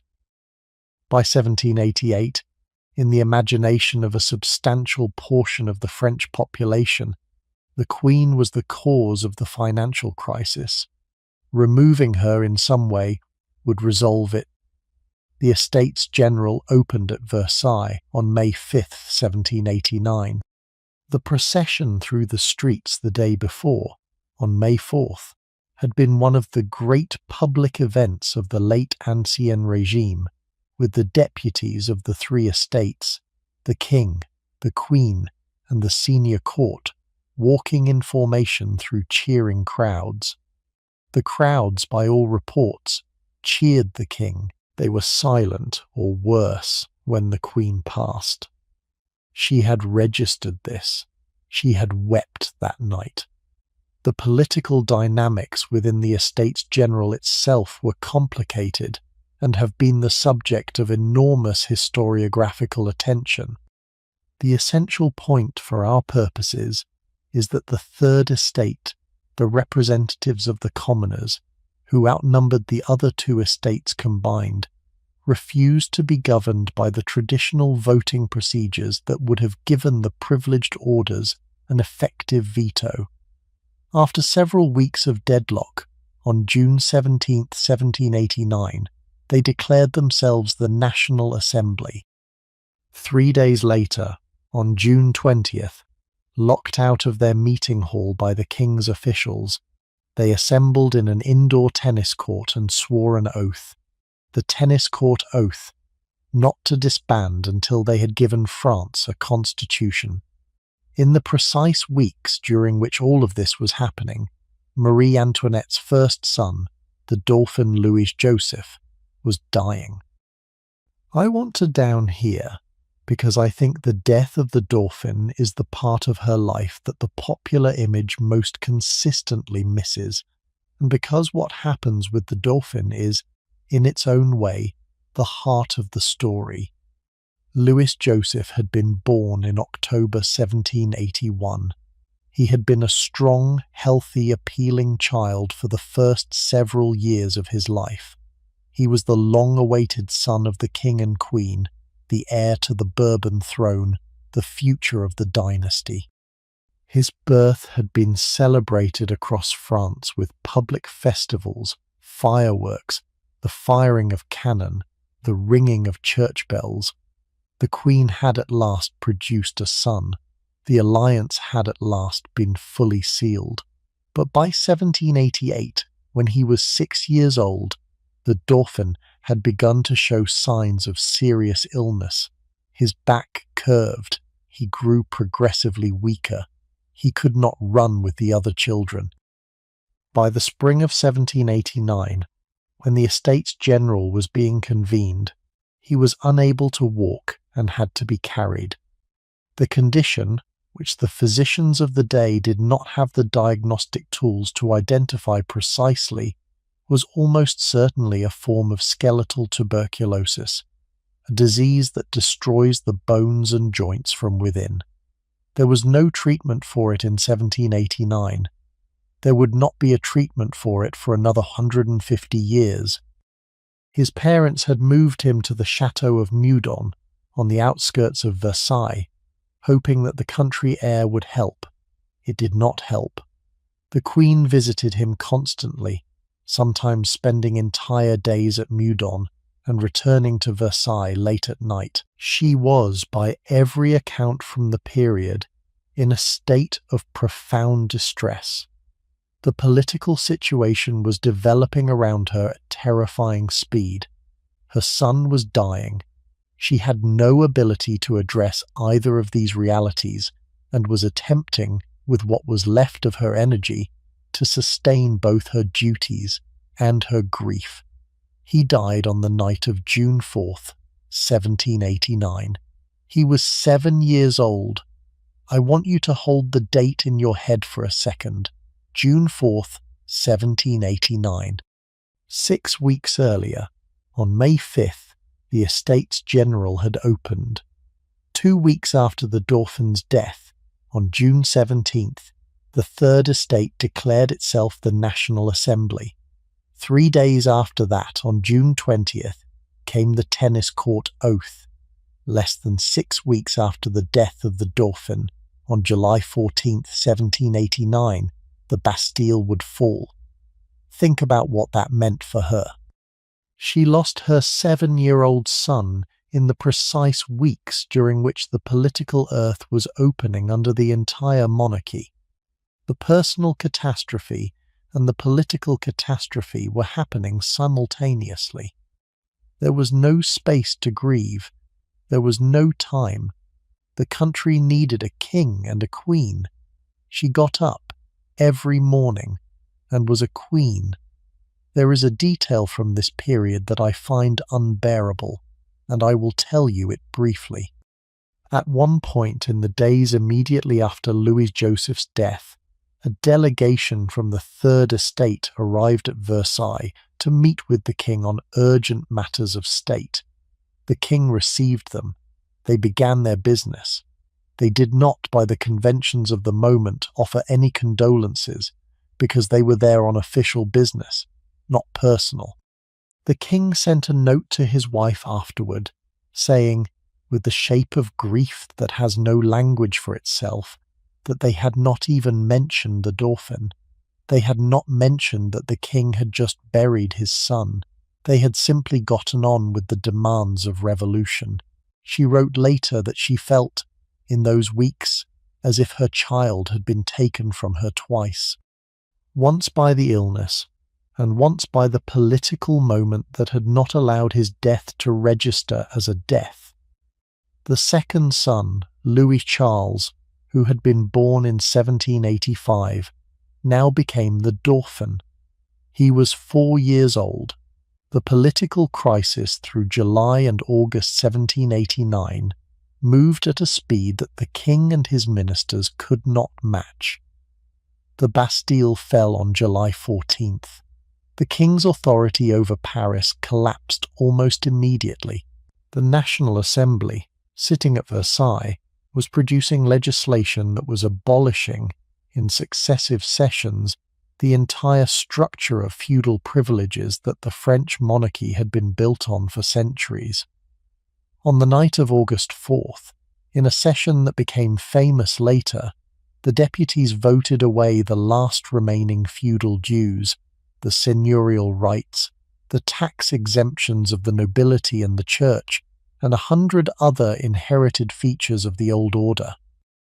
Within months, the structure of French society had been formally rewritten.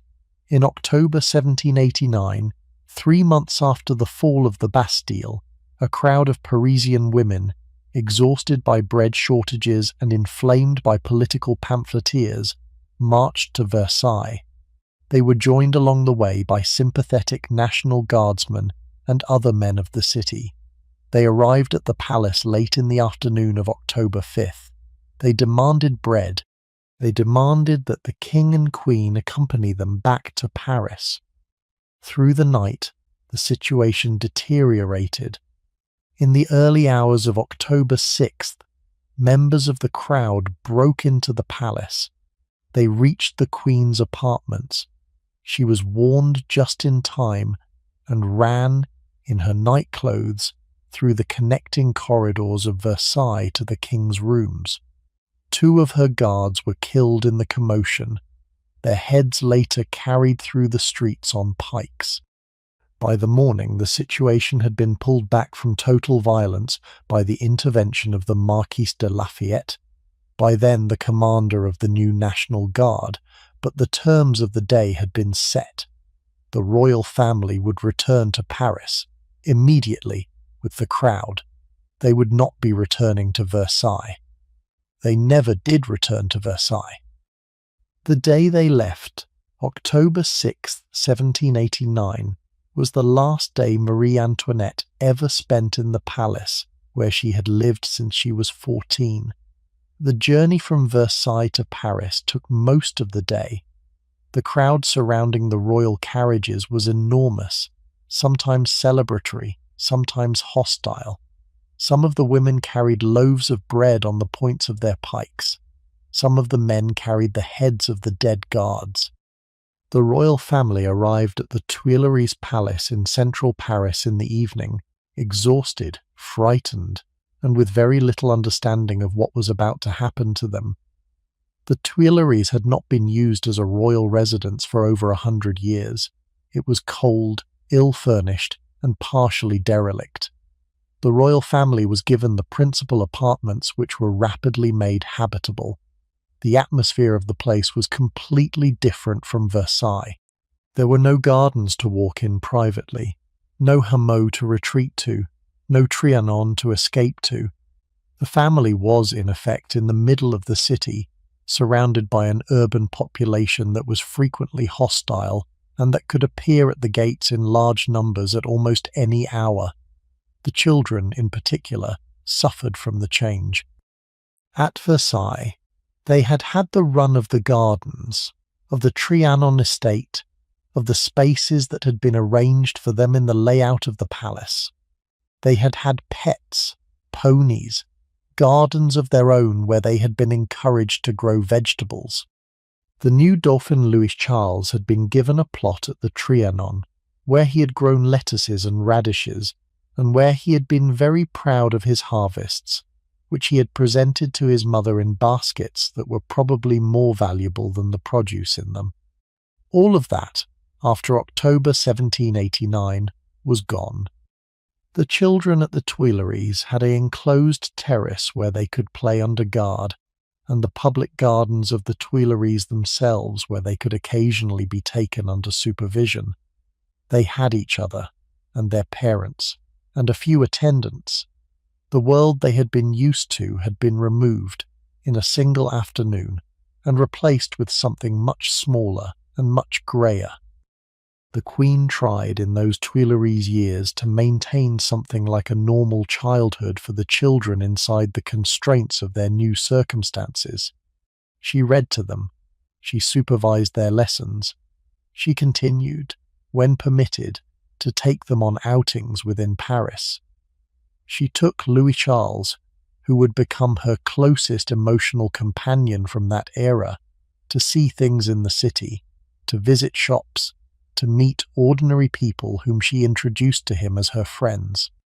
The boy was bright and affectionate, and absorbed everything around him with the open curiosity of a child who has not yet learned which observations are politically dangerous.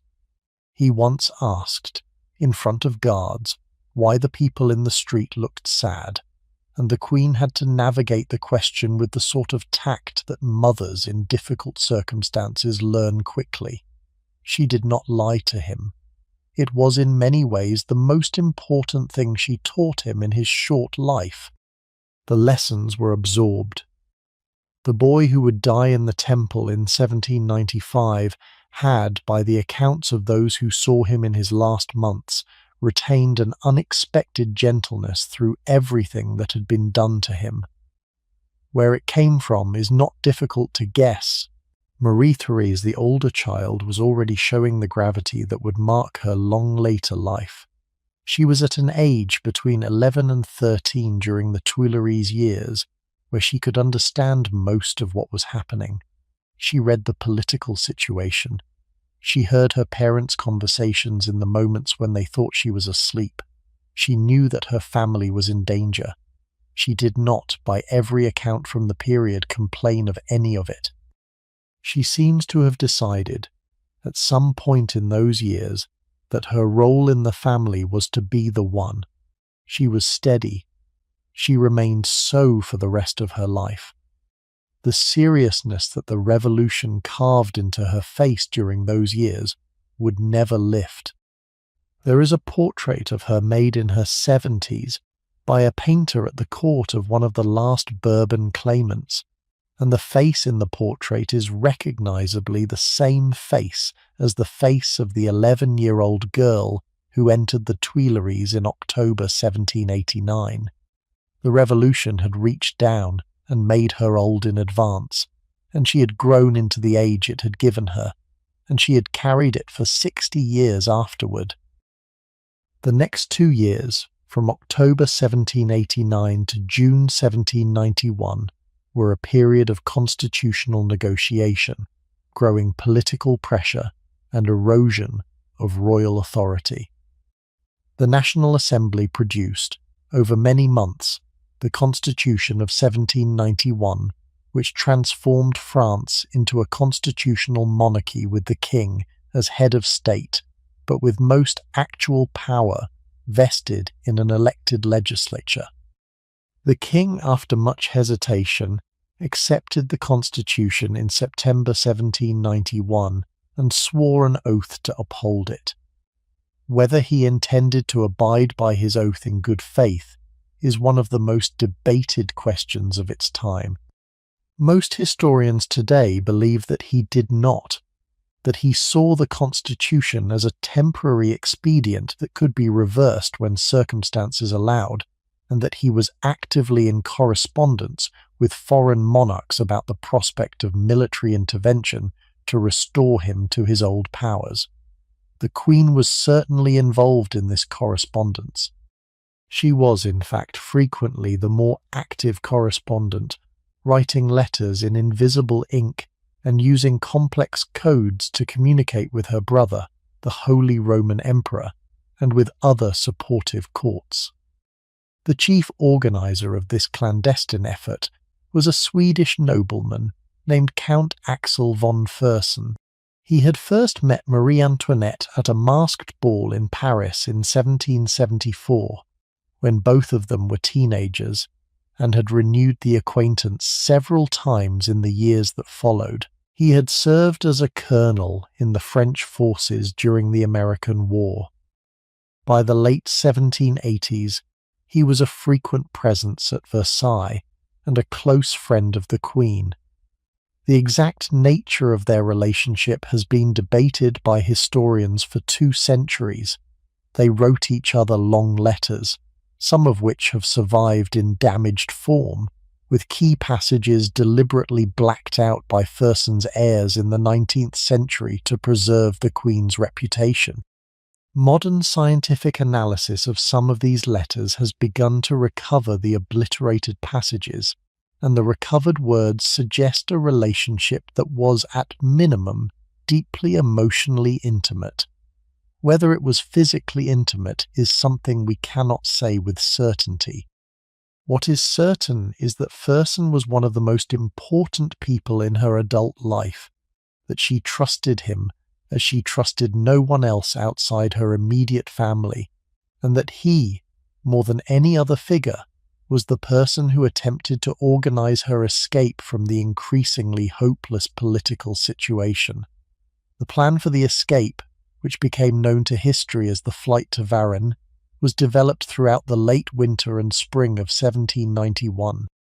The royal family would leave the Tuileries in the middle of the night, disguised as the household of a fictional Russian baroness, travel by carriage to the eastern frontier and join with loyal French troops at the fortress of Montmedy under the command of the Marquis de Bouille.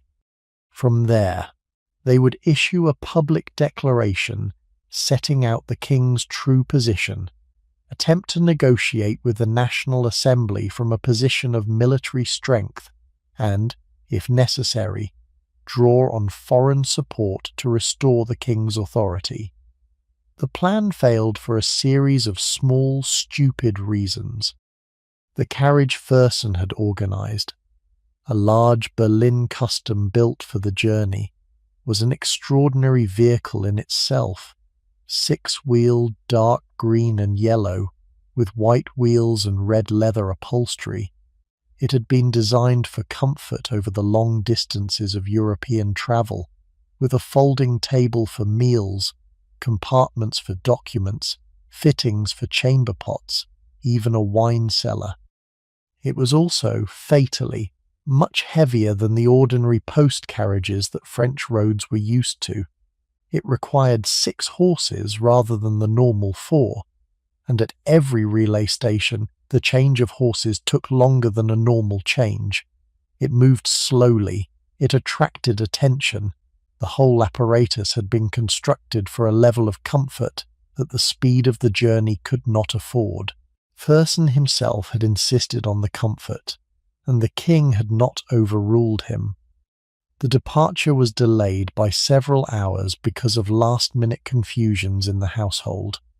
The royal party left late at night on June 20th, 1791. The disguises were thin and easily seen through. The king, dressed as a valet for the supposed Russian baroness, was a man whose face had appeared on every coin in France for 16 years. The queen, dressed as a governess, had been one of the most painted women in Europe for 2 decades. The disguises depended on the assumption that no one would look closely. People did look closely.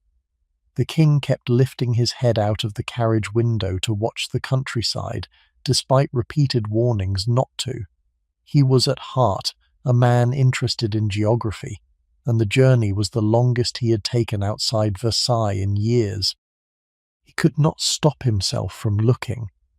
At a post station called Sainte-Ménehould, in the late afternoon of June 21st, a local postmaster named Jean-Baptiste Drouet was on duty. Drouet was a former soldier, a committed Republican, and a man with the kind of visual memory that political activists develop for the faces of their enemies. He saw the king's face through the carriage window. He compared it to the profile on a 50-livre assignat note in his pocket. He hesitated. The carriage moved on. He watched it pass through his town, and then, a few minutes later, he saddled a horse and rode hard along the back roads to the next significant town on the route, which was Varennes. Varennes itself is a place. It has not grown much since 1791, and you can still walk the streets the royal family entered that night. Drouet arrived ahead of the carriage, gathered a group of local National Guardsmen, and arranged for the road to be blocked. When the berlin arrived, sometime around 11 o'clock at night, it was stopped. The local mayor, a man named Sauce, who was a grocer in civilian life, examined the papers presented by the supposed Russian baroness. He was not entirely convinced, but he was reluctant to make a scene. He invited the party into his house above his shop while the matter was clarified. The king, in the upstairs parlour of a French grocer's house, sat on a chair beside a portrait that hung on the wall. The portrait was of him.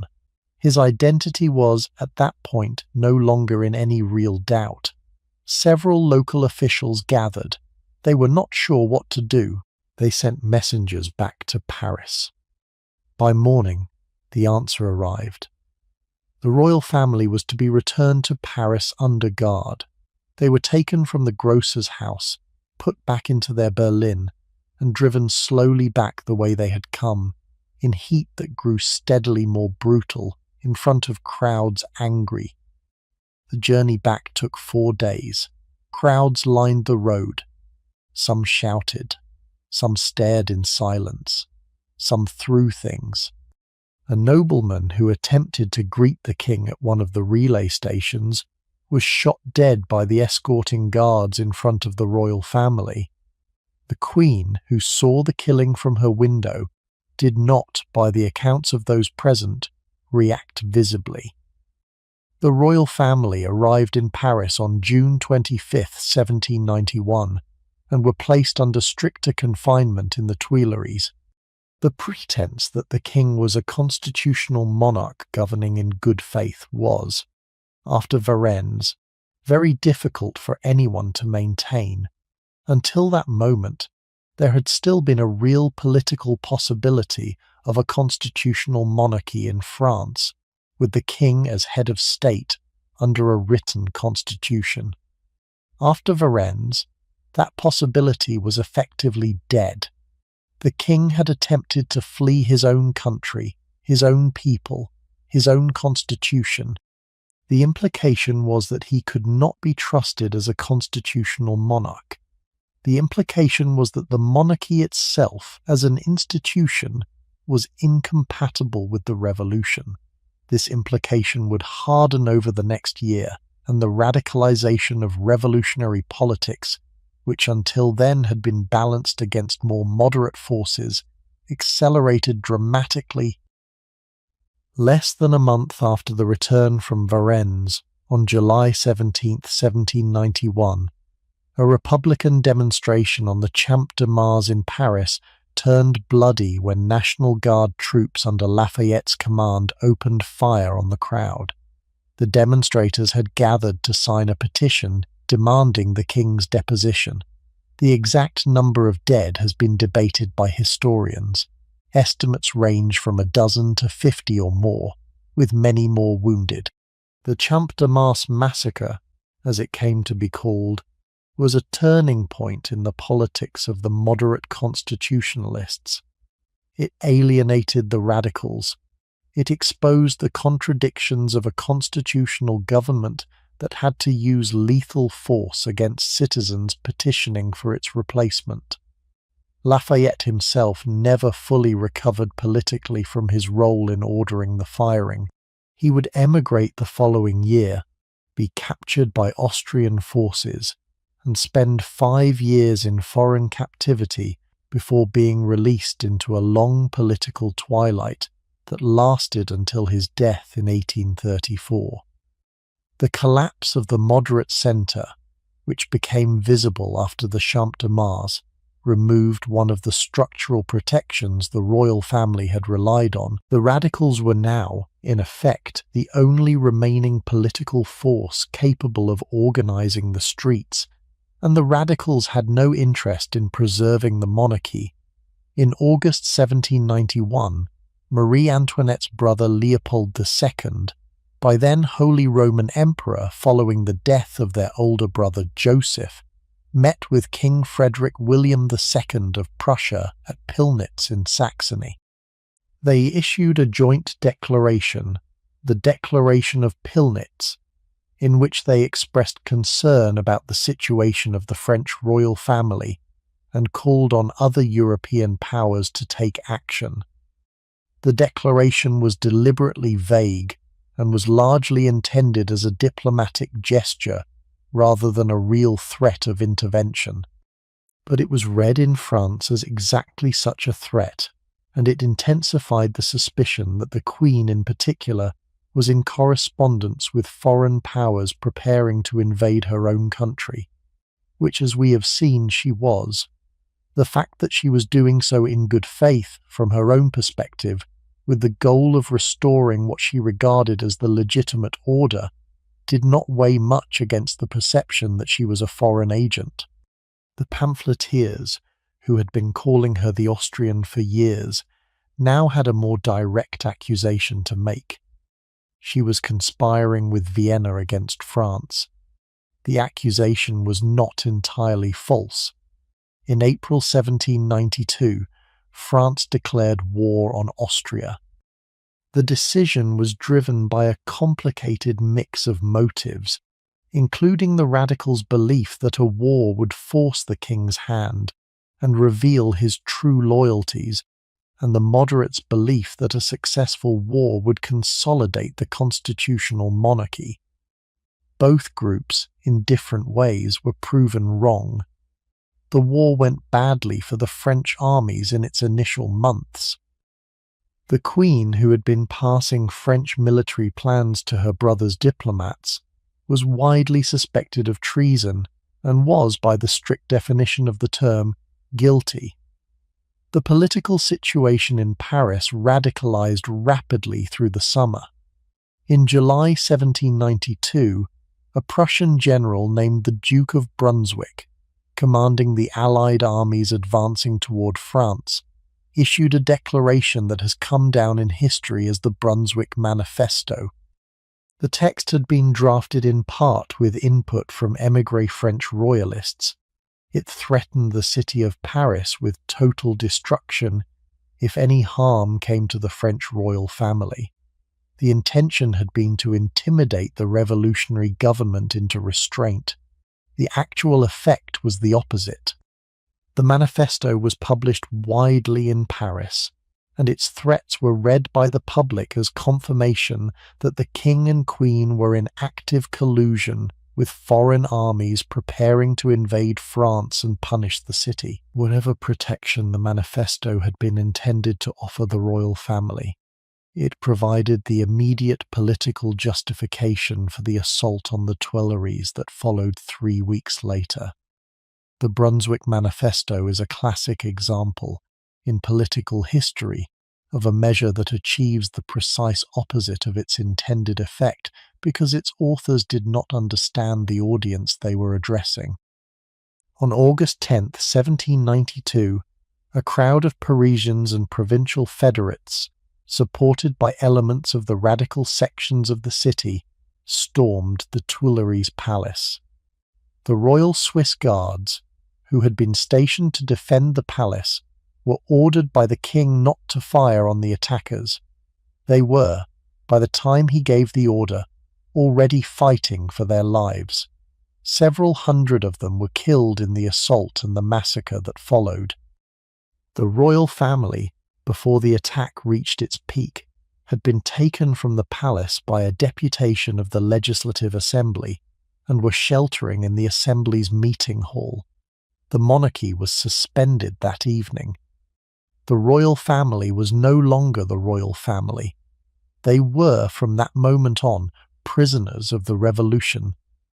They were transferred, on August 13th, 1792, to the Temple, a medieval fortress in central Paris that had once belonged to the Knights Templar. It consisted of a tall keep, a smaller building called the Tower, and various administrative buildings. The royal family was housed initially in the Tower, although they would later be moved to the Great Tower as security was tightened. Their attendants were arrested, their movements were restricted, their visitors were controlled, their correspondence was monitored. Their lives, from that point onward, were in the hands of the revolutionary government. In early September 1792, while the royal family was being installed at the Temple, the news from the war turned worse. Prussian armies, which had been advancing toward Paris, threatened to break through the French defensive lines. The political situation in the city responded with the September massacres, during which crowds of revolutionaries broke into the prisons of Paris and slaughtered approximately 1,200 prisoners over the course of several days.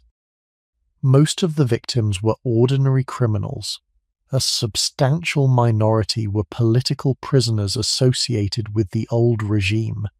The killings were carried out by improvised tribunals operating in courtyards and corridors, with prisoners brought before panels of armed men, briefly questioned, and either sent free or pushed out of the door into a waiting line of executioners. The chaotic, unsystematic, and visibly drunken character of the proceedings appalled even some sympathetic observers of the revolution.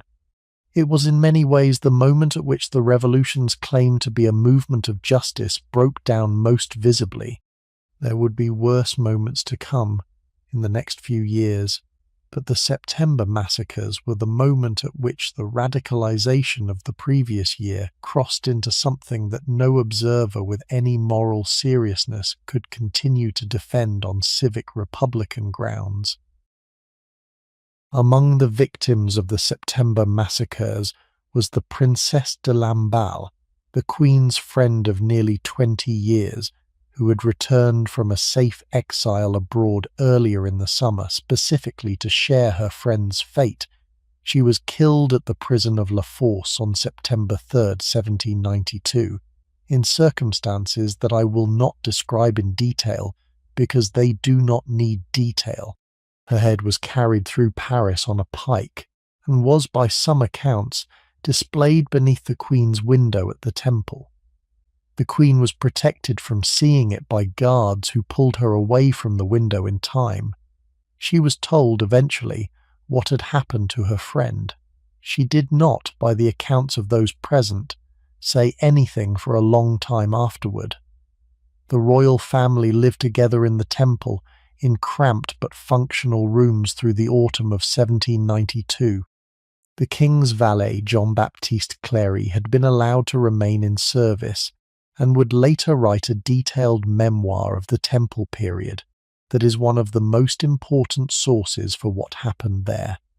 According to Cléry, the family established a routine. The king read history and geography to his son. He taught the boy mathematics and Latin. The Queen taught her daughter music and embroidery.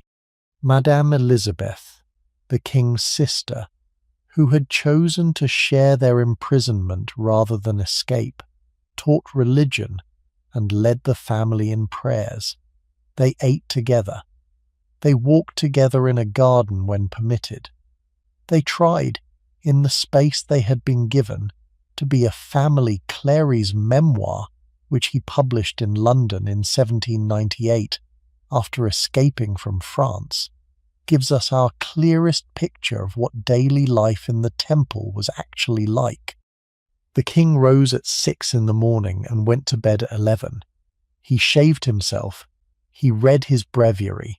He spent several hours each day in private study, working through volumes of Tacitus and other classical historians, books on the history of England that he had brought with him, and a collection of works of geography and natural history. He had been a serious reader all his life, and the imprisonment did not change this. If anything, it intensified his reading, because there was so little else to do. The Queen embroidered. She had brought tapestry frames into the Temple with her, and she worked on her embroidery for hours each day, producing pieces that were reportedly of considerable technical skill. Some of these embroideries survive, scattered in private collections and museums, and they bear the marks of her labour in the Temple in a way that is almost unbearable to consider when you encounter one in person. The boy Louis Charles was the family's emotional centre. He was 7 when they entered the Temple. He was a curious, bright, affectionate child who, by Cléry's account, adapted to the conditions of imprisonment with the natural elasticity of children. He played in the Temple garden when the weather permitted. He had a dog, a spaniel named Coco, who had been allowed to accompany the family. He invented games. He asked questions. He was, in those early months, the one source of light in the family's daily life. His older sister, Marie-Thérèse, who was 13 when they entered the Temple, was already a more solemn child, more conscious of the political situation, more reserved in her affections. The two children together, with their father reading to them and their mother embroidering nearby, formed an island of normality inside the Temple's medieval walls. There were guards in every room. There was no privacy. The doors of the family's apartments could not be locked from the inside. The locks had been removed when they arrived. Every word spoken in the family rooms was potentially overheard, and the family knew this. Conversations of any sensitive nature had to be conducted in writing, with notes passed silently between people in the same room and burned in the fireplace afterward. Clary, who passed many such notes himself, describes the labour of inventing innocent topics of conversation that could be safely spoken aloud while the real conversation was conducted on paper. The exhaustion of this dual existence, of having to perform for the guards while also living a real inner life among themselves, ground down the adults steadily over the course of the autumn and winter. The Queen attempted in those temple months to teach her children certain things she felt they would need. She taught her daughter to maintain her composure under any provocation, a skill she herself had spent her life acquiring. She taught her son to memorize names and faces, on the theory that one day, if he survived, he might need to recognize people who had been loyal to the family during these years. She taught both of them simply to behave with dignity in front of strangers. The lessons were not described as such. They were embedded in daily conversation, in corrections, in the example of her own conduct.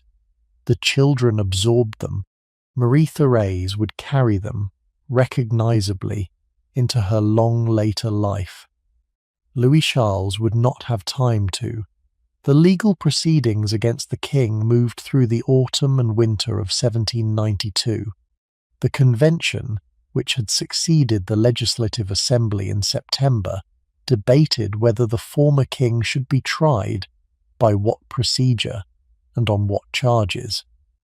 The trial began in December.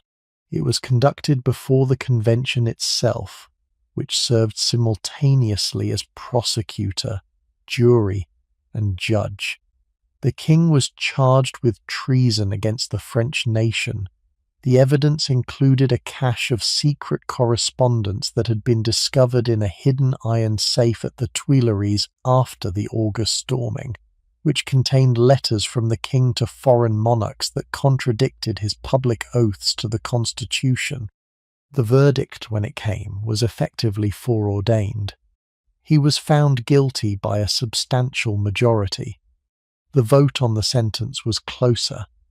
By a margin of one vote in some interpretations, more in others, depending on how one counted the various conditional ballots, he was condemned to death.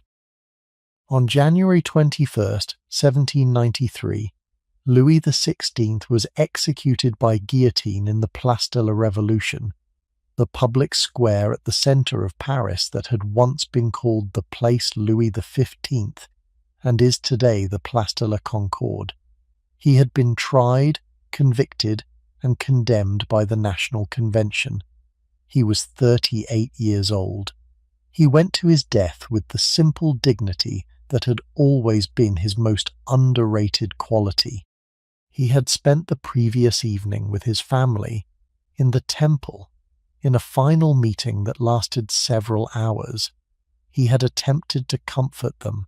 He had asked his wife to forgive him for the death he could see coming for her also. He had embraced his children and asked them to forgive their enemies. He had broken down only once. He had told his son, who would now technically be Louis II at the age of 7, never to seek revenge for what was about to happen. He attempted a final speech from the scaffold. He said something like, "Frenchman, I die innocent of all the crimes of which I am accused. I forgive those who have caused my death, and I pray that the blood you are about to shed may never fall back on France." He was cut off by a drum roll. He was, by every account of his last hours, calm. His wife, in the temple, was told of his death the same day. The accounts of how she received the news are restrained in their detail and devastating in their cumulative effect. She did not, the witnesses' report cry out. She did not collapse. She sat very still for a long time. Then she began quietly to address her son, Louis Charles, by his new title. The 7-year-old boy in the temple was, in the eyes of royalist Europe, now King Louis XV. She acknowledged this. She kissed his hand. She did her best that evening and in the days that followed to arrange her remaining family around the new fact of her widowhood and her son's nominal kingship. She would never recover from this loss in any visible sense. From January 1793 onward, she dressed exclusively in mourning. The next few months in the temple were a tightening of conditions. The king's death had not satisfied the radicals. If anything, it had emboldened them to demand more. The war was still going badly. The French armies were under pressure on multiple frontiers. The internal political situation was descending into the early phases of what would become the Reign of Terror. The convention was systematically dismantling the moderate factions and consolidating power in the Committee of Public Safety, which would, by the summer of 1793, be effectively running the country. In all of this, the figure of the imprisoned queen and her son was a complicating factor. As long as they were alive, they were potential symbols around which any opposition might rally. The radicals wanted them disposed of. The moderates wanted them kept as bargaining chips for possible exchange with foreign powers.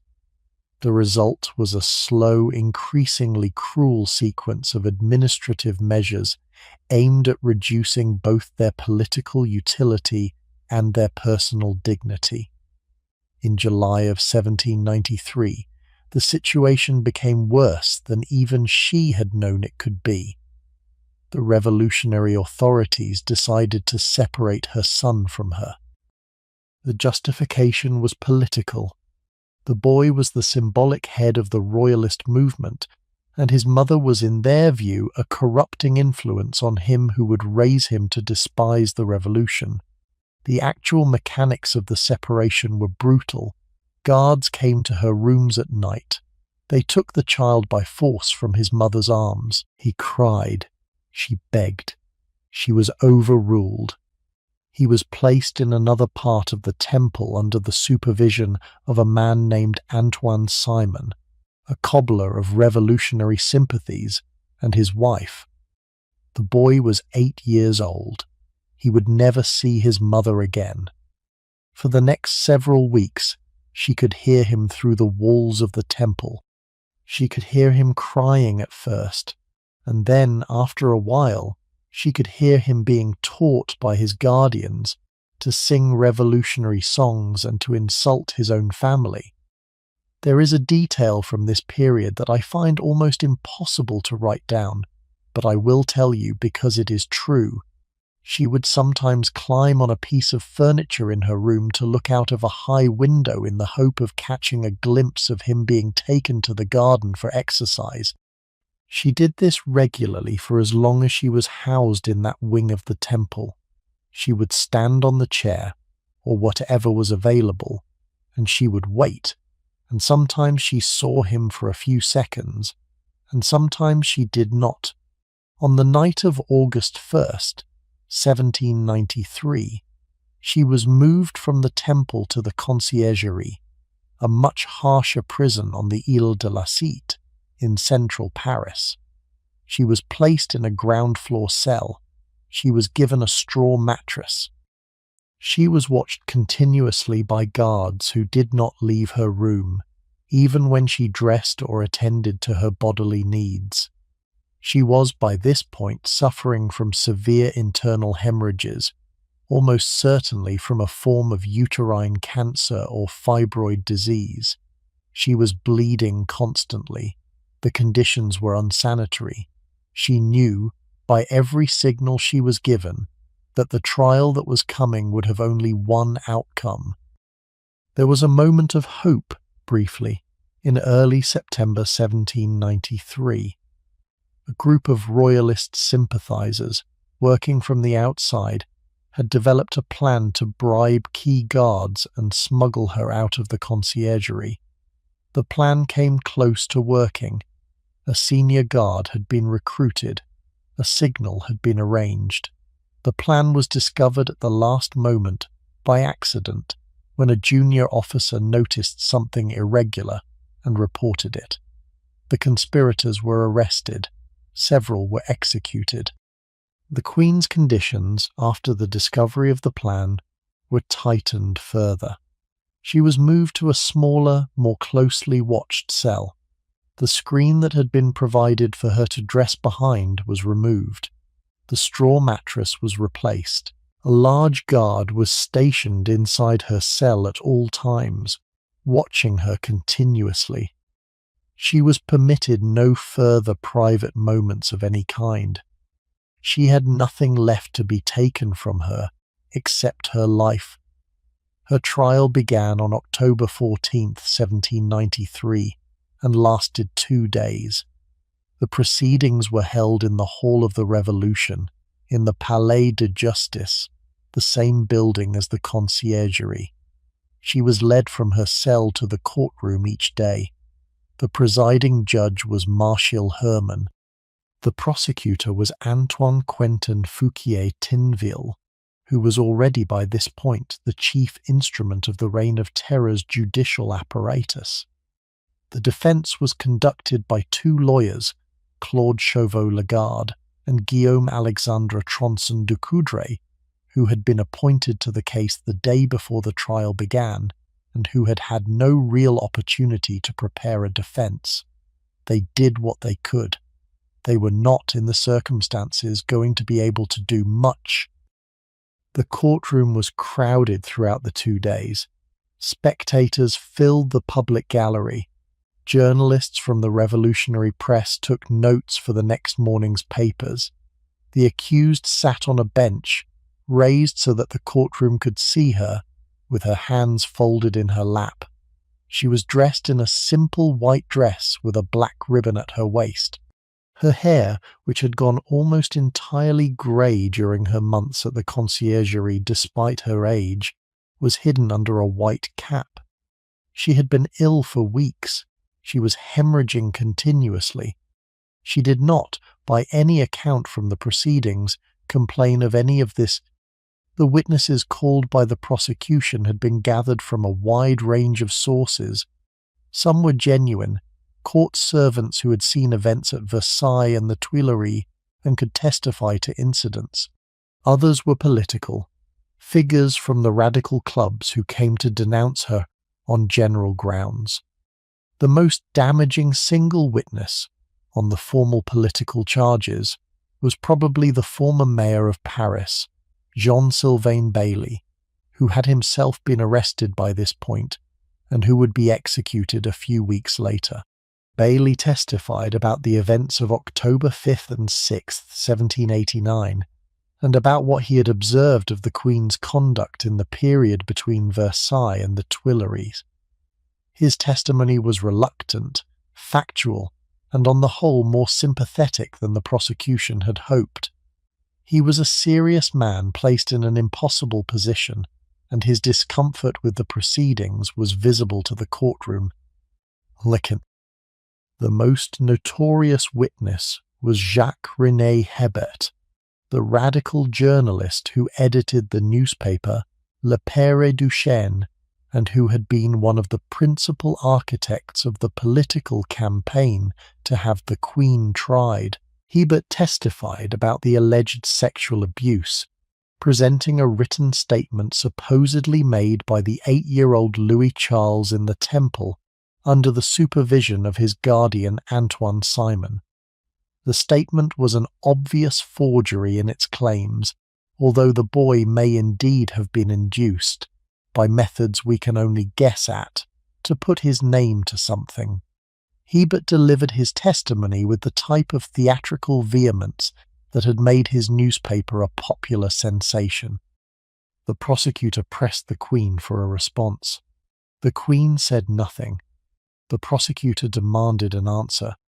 She turned in the courtroom to the women in the gallery, and she said something that has come down through history in different versions but with the same essential meaning. She said that if she had not answered the accusation, it was because nature itself refused to answer such an accusation made against any mother. And she appealed directly to the mothers in the room.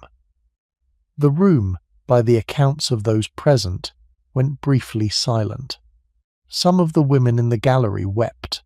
Even some of the journalists who were openly hostile to her, recording the trial for the revolutionary press, noted afterward that her response had been dignified and that the accusation had been a serious miscalculation by the prosecution. Robespierre himself, when he heard about the moment later, is reported to have been furious with Hebert, who had been the principal architect of the cruel charge. He said, in private, that Hebert had been an idiot, that the charge had been pointless, and that all it had done was give the prisoner a chance to look noble. The verdict, of course, did not change, but the moment changed something. It would be one of the moments people would remember about her, even people who had wanted her dead. The defense lawyers, Chauveau-Lagarde and Tronçon-Ducoudray, did what they could during the 2 days. They challenged charges where the evidence was thin. They pointed out procedural irregularities. Chauveau-Lagarde, in his closing argument, attempted a careful, lawyerly defense that focused on the legal definitions of the offences charged. The argument was not bad. It was simply being delivered in a venue where legal arguments were not what was being decided. Both lawyers were arrested immediately after the trial concluded, by the way, on the grounds that any lawyer who had defended the Queen had thereby revealed himself to be politically suspect. Chauveau-Lagarde survived. Tronçon-Ducoudray was eventually released as well. Both lawyers were arrested immediately after the trial concluded, by the way, on the grounds that any lawyer who had defended the Queen had thereby revealed himself to be politically suspect. Chauveau-Lagarde survived. Tronçon-Ducoudray was eventually released as well. But the message of their arrests was clear, and it was the same message that had been sent throughout the trial. This was not a legal proceeding. So it was a political ritual whose outcome had been decided before it began. The rest of the trial moved through the other charges with a kind of mechanical inevitability. Witnesses were called. Documents were produced. The defense lawyers attempted to challenge what they could. The prosecutor delivered a long closing speech. The verdict was returned in the early hours of October 16, 1793. She was condemned to death. She returned to her cell. She wrote a long letter in the few hours she had remaining to her sister-in-law, Madame Elizabeth, who was still being held in the Temple. The letter has survived.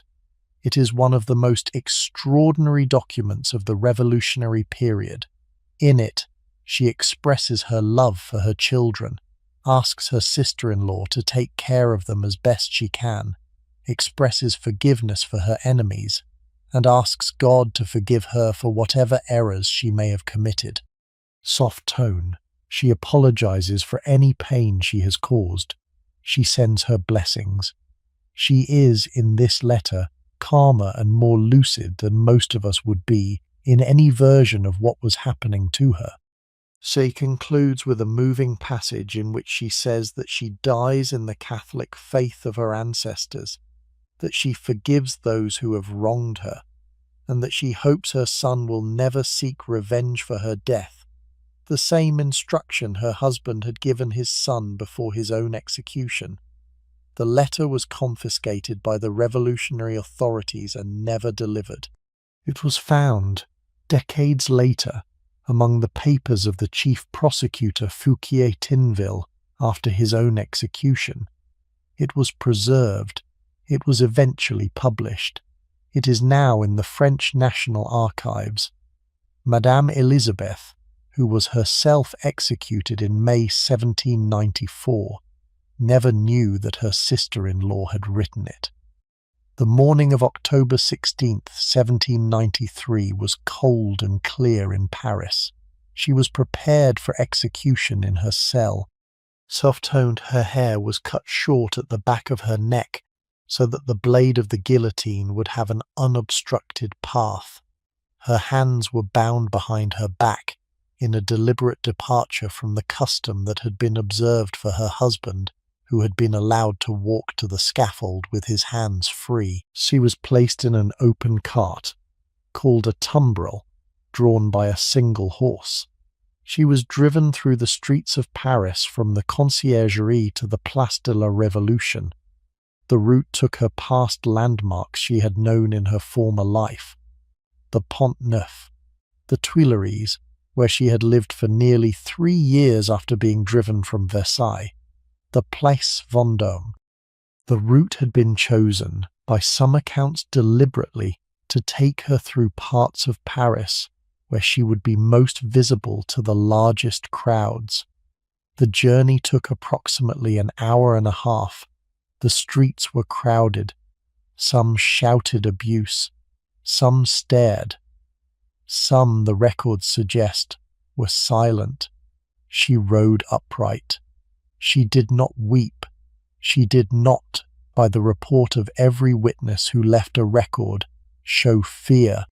There is a famous sketch of her, made on the day by the painter Jacques-Louis David, who watched the tumbril pass from a window.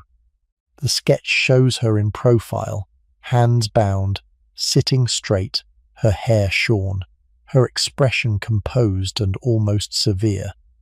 David, who was a committed revolutionary and who had voted for her husband's death the previous January, did not draw her sympathetically. He drew what he saw.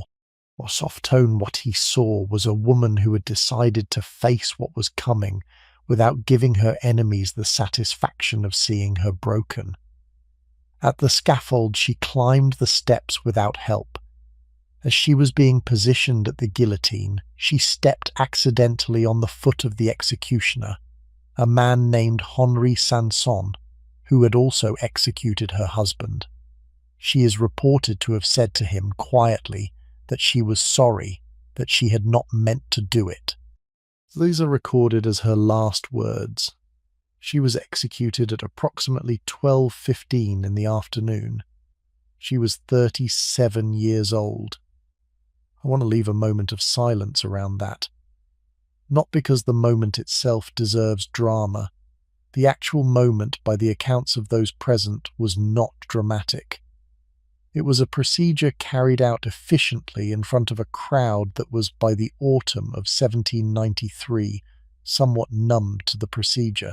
Soft-toned, but because we have just spent a long time with a human being, and the abruptness with which a human being is ended on a scaffold is something the historical record does not really equip us to absorb at full speed. She was buried in an unmarked grave in a churchyard near the place of execution, the Madeleine Cemetery, in a layer of quicklime designed to dissolve her body. After the restoration of the Bourbons in 1815, her remains and those of her husband were exhumed, identified by the fragments of clothing and a single garter that survived, and reinterred at the Basilica of Saint-Denis, the traditional burial place of the kings and queens of France. The exhumation itself, which took place on January 18th, 1815, in the presence of officials and of her surviving daughter, Marie-Thérèse, was and dignified procedure that took place in a corner of the old cemetery that had by then become overgrown. The remains were placed in lead-lined coffins and transferred in a procession through the streets of Paris to the basilica that had been the burial place of every king of France since the early Middle Ages.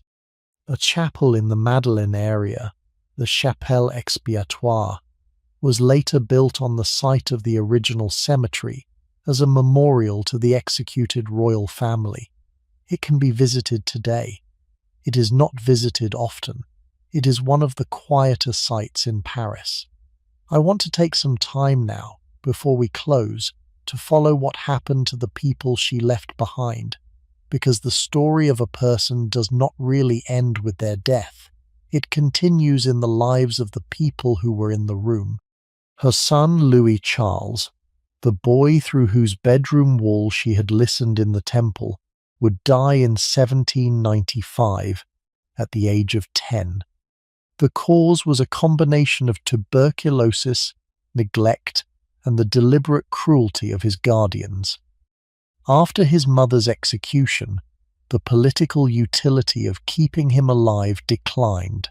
Soft tone, his existence was an embarrassment to the radical revolutionaries, who had no wish to maintain a Bourbon prince in their custody, but his execution was politically impossible because of the international outrage it would have provoked. The compromise, never explicitly stated as policy but visible in the daily treatment of the boy, was to allow him to die slowly of medical neglect. He was kept in a single room in the temple for the last year of his life. He was rarely permitted to wash. He was not allowed exercise. He developed sores. He was not given adequate medical attention until very near the end. He died on June 8, 1795. He had not seen his mother for nearly 2 years. He had not seen his sister, who was in the same building, for almost as long. He had been told repeatedly by his various guardians that his parents had been criminals and that he should not love them. The boy who died was no longer by the end recognizable as the same child who had been taken from his mother's arms in July 1793. The illness, the neglect, and the relentless emotional pressure of his last years had broken him down to almost nothing. He was buried in an unmarked grave in another Parisian cemetery. His sister Marie-Thérèse would survive imprisonment.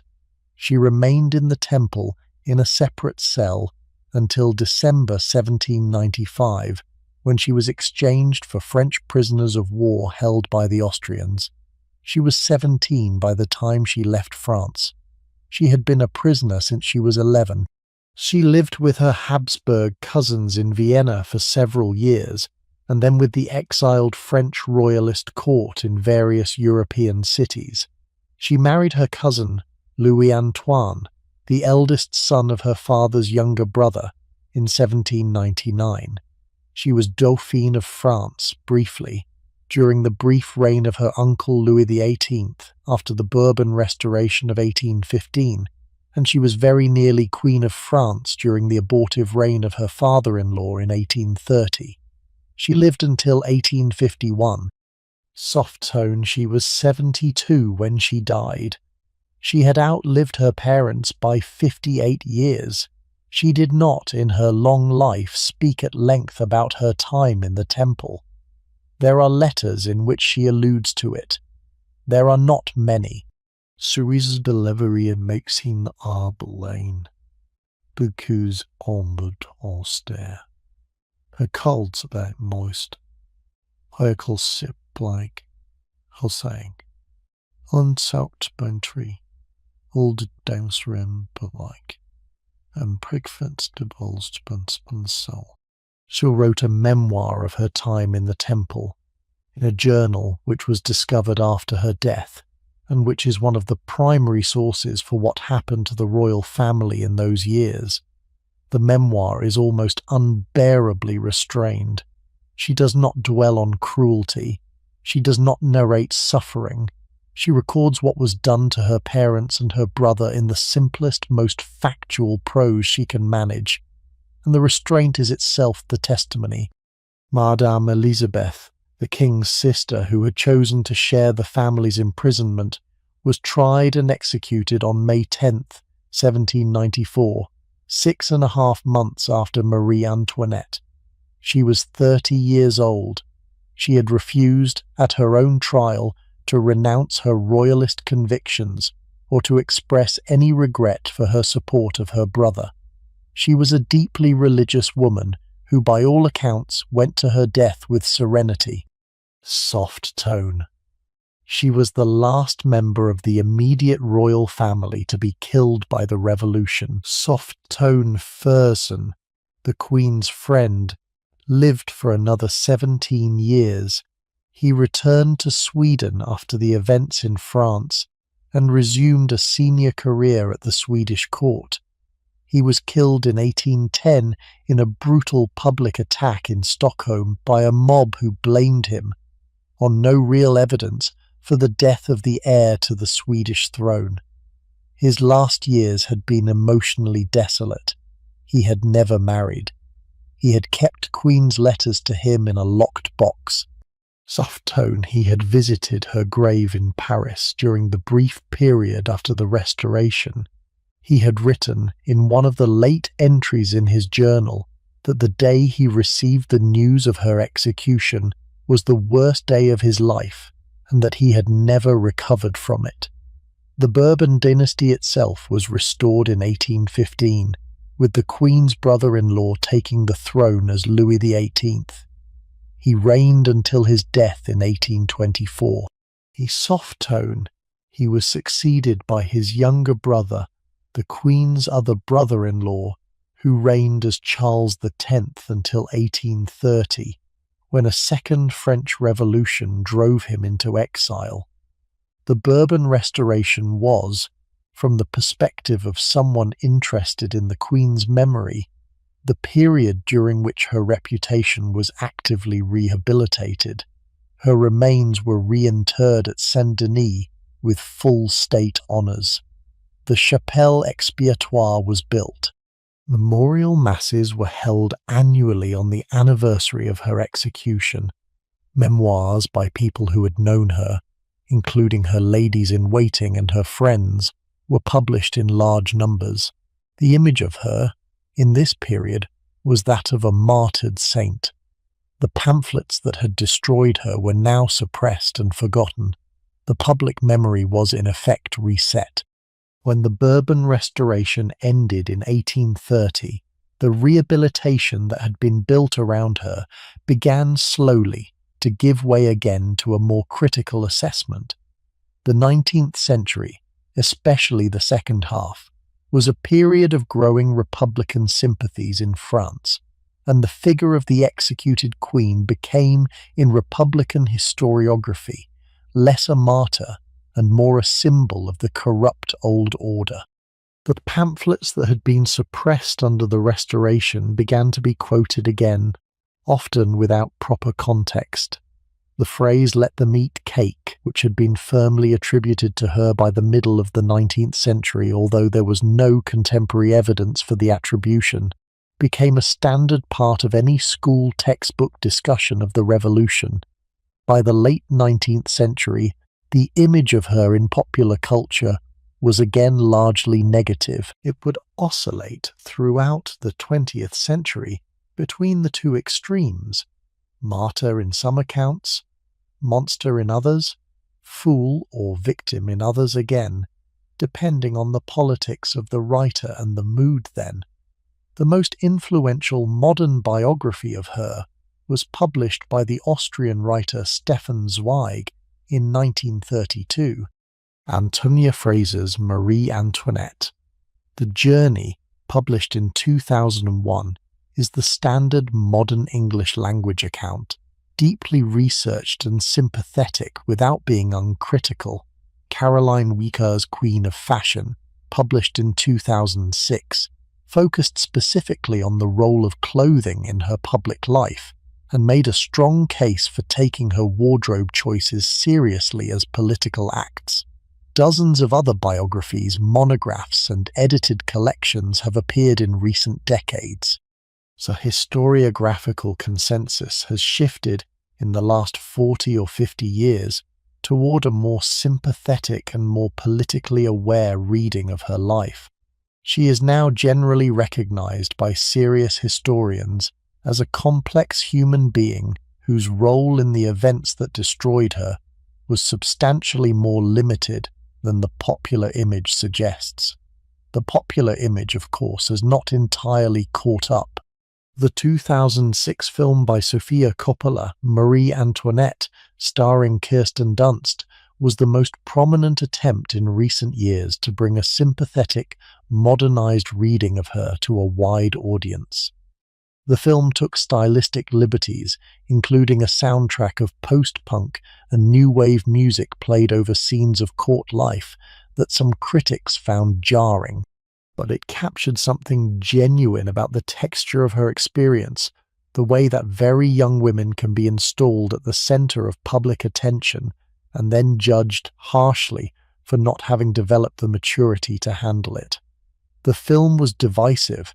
It was probably correct in its essential reading more often than its critics gave it credit for. So now I want to take the last part of this conversation to do something the example of her life almost demands, which is to stop and ask honestly, what does it mean? Because the popular image of Marie Antoinette, the Marie Antoinette of phrases and films and tea towels, is a screen against which the actual woman is invisible, and I think we owe her, after spending this long with her, a few honest minutes of looking at her without the screen in the way. The most famous phrase associated with her, the one almost everyone in the English-speaking world will say if you ask them what they know about her, is "let them eat cake." The story is that, on being told that the people of France had no bread, she replied that they should eat cake instead, the implication being that she was so out of touch with the reality of her subjects' lives that she did not even understand what bread shortages meant. The phrase is, in popular memory, the perfect summary of her supposed obliviousness. It is also, almost certainly, something she never said. The earliest known appearance of the phrase, in something close to its modern form, is in the Confessions of the philosopher Jean-Jacques Rousseau, in a passage that Rousseau wrote in the late 1760s about a great princess he claimed to remember from his childhood. Rousseau wrote those words before Marie Antoinette had ever set foot in France. He never attributed the saying to her. The princess he was describing, if she existed at all, would have been someone he might have encountered in his youth, before Marie Antoinette was born. The attribution to Marie Antoinette specifically does not appear in the historical record until the mid-19th century, decades after her death, in revolutionary memoirs of doubtful reliability. There is no evidence that she ever said anything resembling this. There is in fact considerable evidence that she was actively concerned about the price of bread and the welfare of the poor in her later years, and that she made charitable donations of a kind that, if you knew about them, would somewhat complicate the image of her as a woman who did not care. So why does the phrase stick? Why does almost everyone reading this know it before they know any other fact about her life? I think the answer is that the phrase is doing work for us, not for her. The phrase "let them eat cake" is not really about Marie Antoinette. It is about a fantasy we have, a useful fantasy, of a kind of person who exists at the top of an unjust system, and who does not understand the system she is sitting on top of. The phrase is shorthand. It allows us to look at any unequal society and locate the cause of its injustice in the moral failure of a number of frivolous people at the top, rather than in the harder structural facts of how societies are organized. If the Queen had only understood, the implication runs, she would have helped. She did not understand, and so she had to be guillotined, and now we have moved on to better arrangements. This is in the end a very comforting story. It is also a dishonest one. Marie Antoinette was not the cause of the structural problems of pre-revolutionary France. She was, at most, a minor contributor to a problem that was generations in the making, that involved tax structures designed centuries before her birth, that involved demographic and economic shifts that were international in scope, that involved the failures of the French state to manage its finances after the American War. She did not invent any of those problems. She also could not, even if she had been the wisest queen in European history, have solved them by personal example. The notion that she could have, the notion that her execution was a corrective to the actual problems of her society, is one of the more durable lies that the French Revolution told about itself. The structural problems remained. The terror was not bred. And yet she dies, and the phrase "she did not say" lives, and the phrase becomes, in the popular mind, the entire summary of who she was. There is a kind of historical injustice in this that I find hard to accept even after researching it carefully. The actual woman gets compressed 2.5 centuries after her death into a sentence she never spoke. The pamphlets she could not respond to in her lifetime are still, in a sense, being printed. What was she actually like? Soft tone has tried in this script to give you some sense of it without overcorrecting. She was warm. She was emotionally generous. She was loyal to her friends, sometimes too loyal, in ways that involved her in the petty politics of court factionalism, in ways she did not handle skillfully. She was a burnt mother, especially after the early period of her marriage, in a court culture where present mothering was not the expected pattern for queens. Soft tone. She had genuine taste in music, in fashion, and in interior design, and her commissions in those areas have left some of the most beautiful surviving artifacts of late 18th century French culture. She was not stupid, but she was not deeply educated, and she was at her worst in arguments that required patience with detail. She was capable of cruelties and capable of kindnesses in roughly the proportions you would expect of any human being. She was in her last years dignified in a way that, at the time, surprised the people who had been assigned to destroy her. She was, in other words, a person, not a saint, not a monster, not a symbol. Just a person, born into a position she had not chosen, doing her best in circumstances that exceeded her preparation, making mistakes that would have been forgivable in a private life, and that became unforgivable when projected onto the public stage of an entire kingdom. The miracle of her, looked at honestly, is not that she was perfect. The miracle is that she was, by the end, recognizably brave. Soft-toned as she walked up the steps of the scaffold with her hands tied behind her back, that she apologized to her executioner for stepping on his foot, that she had, in the last hours of her life, the presence of mind to write a letter to her sister-in-law about the welfare of her children that has survived as one of the most moving documents in the entire revolutionary archive. None of that was guaranteed by the way she was raised. None of that was a logical extension of the spoiled girl in the early pamphlets. She found that strength somewhere, in the dark, in the years of imprisonment, and she carried it to the end, and the people who had condemned her could not take it from her. This is, I think, what the popular image misses. Not that she was good, exactly, but that she was real. That she was a 14-year-old girl on an island in the Rhine, and a young queen at Versailles, and a woman who lost 3 children, and a widow in a black dress in a cold cell, and finally a 37-year-old woman in a tumbrel on the way to the guillotine, who went to her death without weeping. All of those people were the same person. All of them are owed our attention. There are several smaller reflections I want to leave you with as we close. The first concerns the relationship between her story and the wider story of the French Revolution. There is a temptation, in any account of an individual at the centre of a great public event, to treat the individual as either the cause or the symbol of the event. Marie Antoinette is sometimes treated as a cause of the revolution, on the theory that her extravagance bankrupted the state. This is not really true.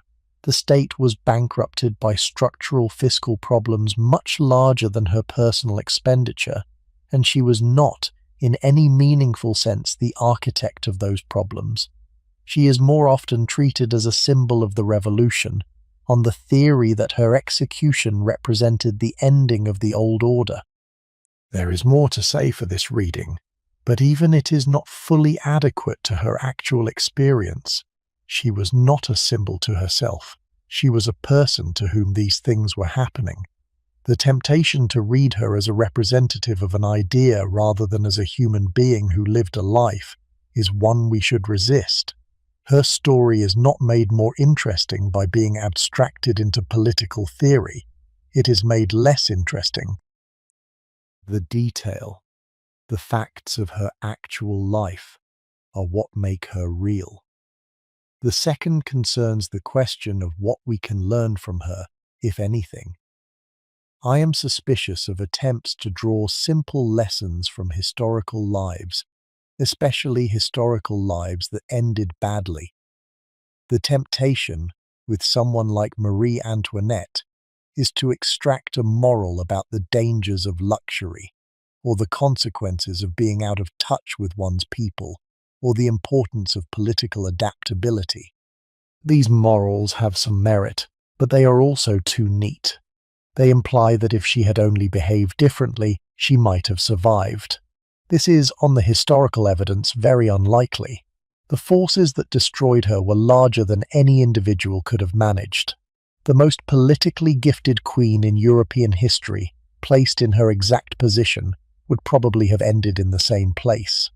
What she could have controlled was, perhaps, the tone of her personal conduct in the last years. She could have been more dignified, or more humble, or more visibly attentive to the suffering of the poor. None of that, almost certainly, would have saved her. The revolution was not asking her to perform better, it was asking her to disappear.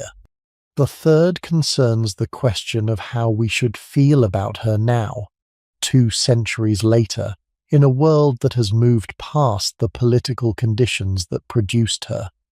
I think the honest answer is that we should feel something complicated, not pity, exactly, because pity is the wrong register for someone who, in her own lifetime, would have been deeply offended by being pitied. Not admiration, exactly, because she did not lead a life that we could reasonably hold up as a model. Something closer to recognition that she existed, recognition that she was a human being who experienced things that human beings experience. Zest of tone recognition that the simplifications that have been made about her in the centuries since her death have done her a kind of injustice that we have the capacity to undo in our ways by reading about her carefully and by refusing to repeat the simplifications. That is not a grand task. It is a task. But there are millions of historical people for whom that task is, in the end, the only kind of justice still available. There is a final reflection I want to leave you with, and it has to do with something the example of her life keeps returning me to, which is the question of what happens to a person who is asked to embody an institution. We tend to think, in modern democratic societies, that we have done away with the kinds of pressures that destroyed Marie Antoinette. We have not. We have simply distributed them differently. So soft tone, we still ask individual human beings, especially women, to stand in for entire systems they did not design, to absorb the public fury that those systems generate, and to perform a kind of inhuman steadiness in the face of criticism that no human being could honestly sustain. The mechanisms have changed, the cameras and the social media accounts, and the round-the-clock commentary are not the pamphlets of revolutionary Paris, but they share certain features. Of soft tone, they build a public version of a person, often inaccurate, often actively malicious, that the actual person cannot correct. They create the conditions under which mistakes become career-ending, and under which what would in private life be ordinary failures of judgment become national emergencies. They reward simplification. They reward cruelty. They generate moods that, once they have set, can carry consequences that the individual at the center of them is not given the time to escape. I am not arguing that any modern figure is in the same situation as a queen in the temple. They are not. The mechanisms are slower, and the stakes are usually lower. But the structure of the relationship between a public and a person it has chosen to project its frustrations onto is older than the French Revolution, and it has not gone away. We still do this. We still occasionally do it to people who, like Marie Antoinette, are not innocent and not guilty, and not really able to be the things we are demanding they be. Soft tone. The revolution itself, by the way, did this not only to her. Less than a month after Marie Antoinette's execution, on November 8, 1793, a woman named Manon Roland was guillotined in the same Place de la Révolution. Madame Roland had been one of the most influential women of the early revolution, the wife of a Girondin minister, and the unofficial intellectual centre of the moderate Republican faction. So at home, she had run a salon in Paris that had been the meeting place of nearly every significant political figure on the moderate left in the early 1790s. She had been, in her own way, a Republican, a believer in constitutional government, a writer of considerable ability who had drafted many of her husband's official papers.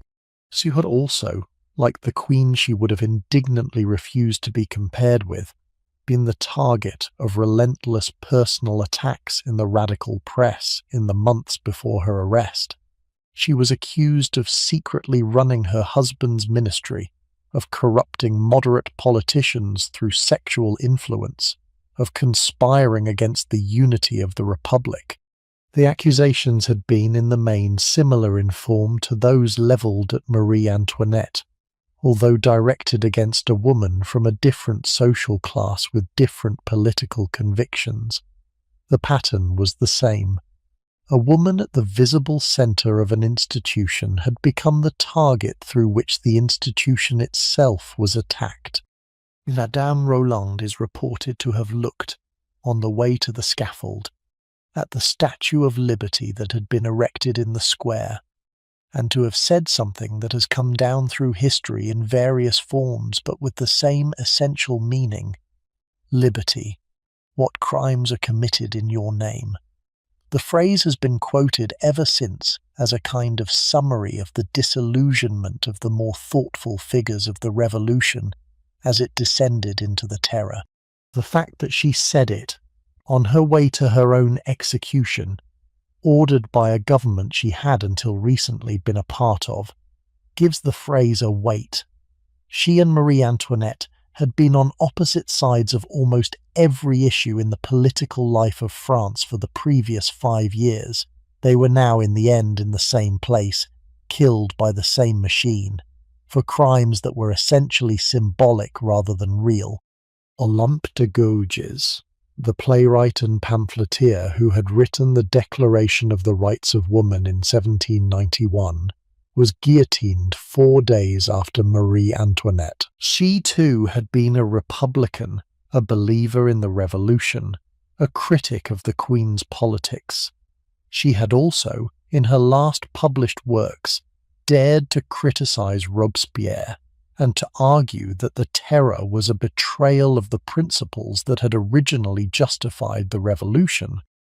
The radical press had attacked her in the same way they had attacked the Queen, with the same imputations of moral degeneracy, the same insinuations about her sexual conduct, the same generalized contempt that the political culture of the age reserved for any woman who had become publicly visible. She went to the scaffold a few days after the woman she had spent years criticizing, and the women who watched the executions from the same gallery would have noticed, even if they did not say so out loud, that the categories of friend and enemy had become very difficult to maintain. What I take from this is that the destruction of public women in the political moment of late 1793 was not actually about Marie Antoinette specifically. So it was about a culture that had developed over the previous decades a set of techniques for destroying women who had become symbols, regardless of which side of the political conflict those women happened to be on. The queen and the salon hostess and the playwright were killed by the same techniques, in the same place, in the same fall, for symbolic reasons that, when examined honestly, had very little to do with the actual conduct of any of the three of them. The revolution had inherited these techniques from the old regime. The old regime had inherited them from much further back. They are still in altered forms with us. What we can take from her story, I think, is a kind of caution. A caution about the stories we tell ourselves about people we have decided to dislike. A soft tone about the certainty we sometimes feel when a public figure has been thoroughly described to us by sources we trust, that we know what kind of person they really are. A caution about how easily a sentence she never said can become the only thing anyone remembers about her. A caution about how thin the line is between the public image we are given and the actual human being underneath it. There is one last image I want to leave you with, not from the day of her execution, from a much earlier day when she was 23 years old, and her first daughter Marie-Thérèse, who would be the only one of her 4 children to survive her, had just been born. The soft tone time.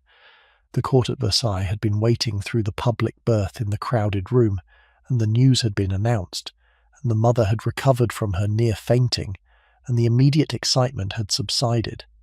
A few hours later, in the relative of her private apartments, with most of the courtiers gone, the Queen was permitted to hold her newborn daughter in her arms for the first time without an audience. Soft tone. She is reported to have spoken to the baby, very softly, in a voice that the few attendants present could barely hear. She said something like, "Poor little thing, you were not what was wished for, but you will be no less dear to me on that account. A girl shares her mother's destinies. A son would have belonged to the state."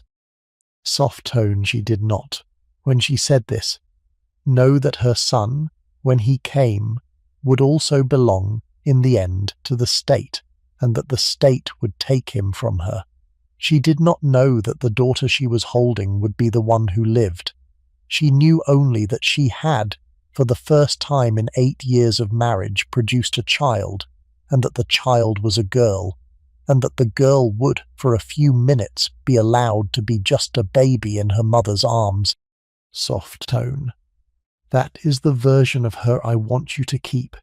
If you keep any version, not the Queen, not the symbol, not the woman in the cart, just a young mother, in a room from which most of the witnesses have at last withdrawn, talking softly to a baby who will never hear about her in any way that matters, telling her, as quietly as she can, that she is loved. Thank you for being here for this one. I know it was long, and I know it was in places hard to listen to. Marie Antoinette is one of those subjects that, once you start really looking, becomes considerably more difficult than the popular version had led you to expect. If anything in this story stayed with you, if any image or moment or piece of detail made you see her differently than you did before, I would love to hear about it in the comments. This series is built on people being willing to sit with stories like this one. Your willingness to do that is what keeps it possible. There is another story coming. Another life. Another era. Another long evening of looking at someone we thought we knew. I will see you there.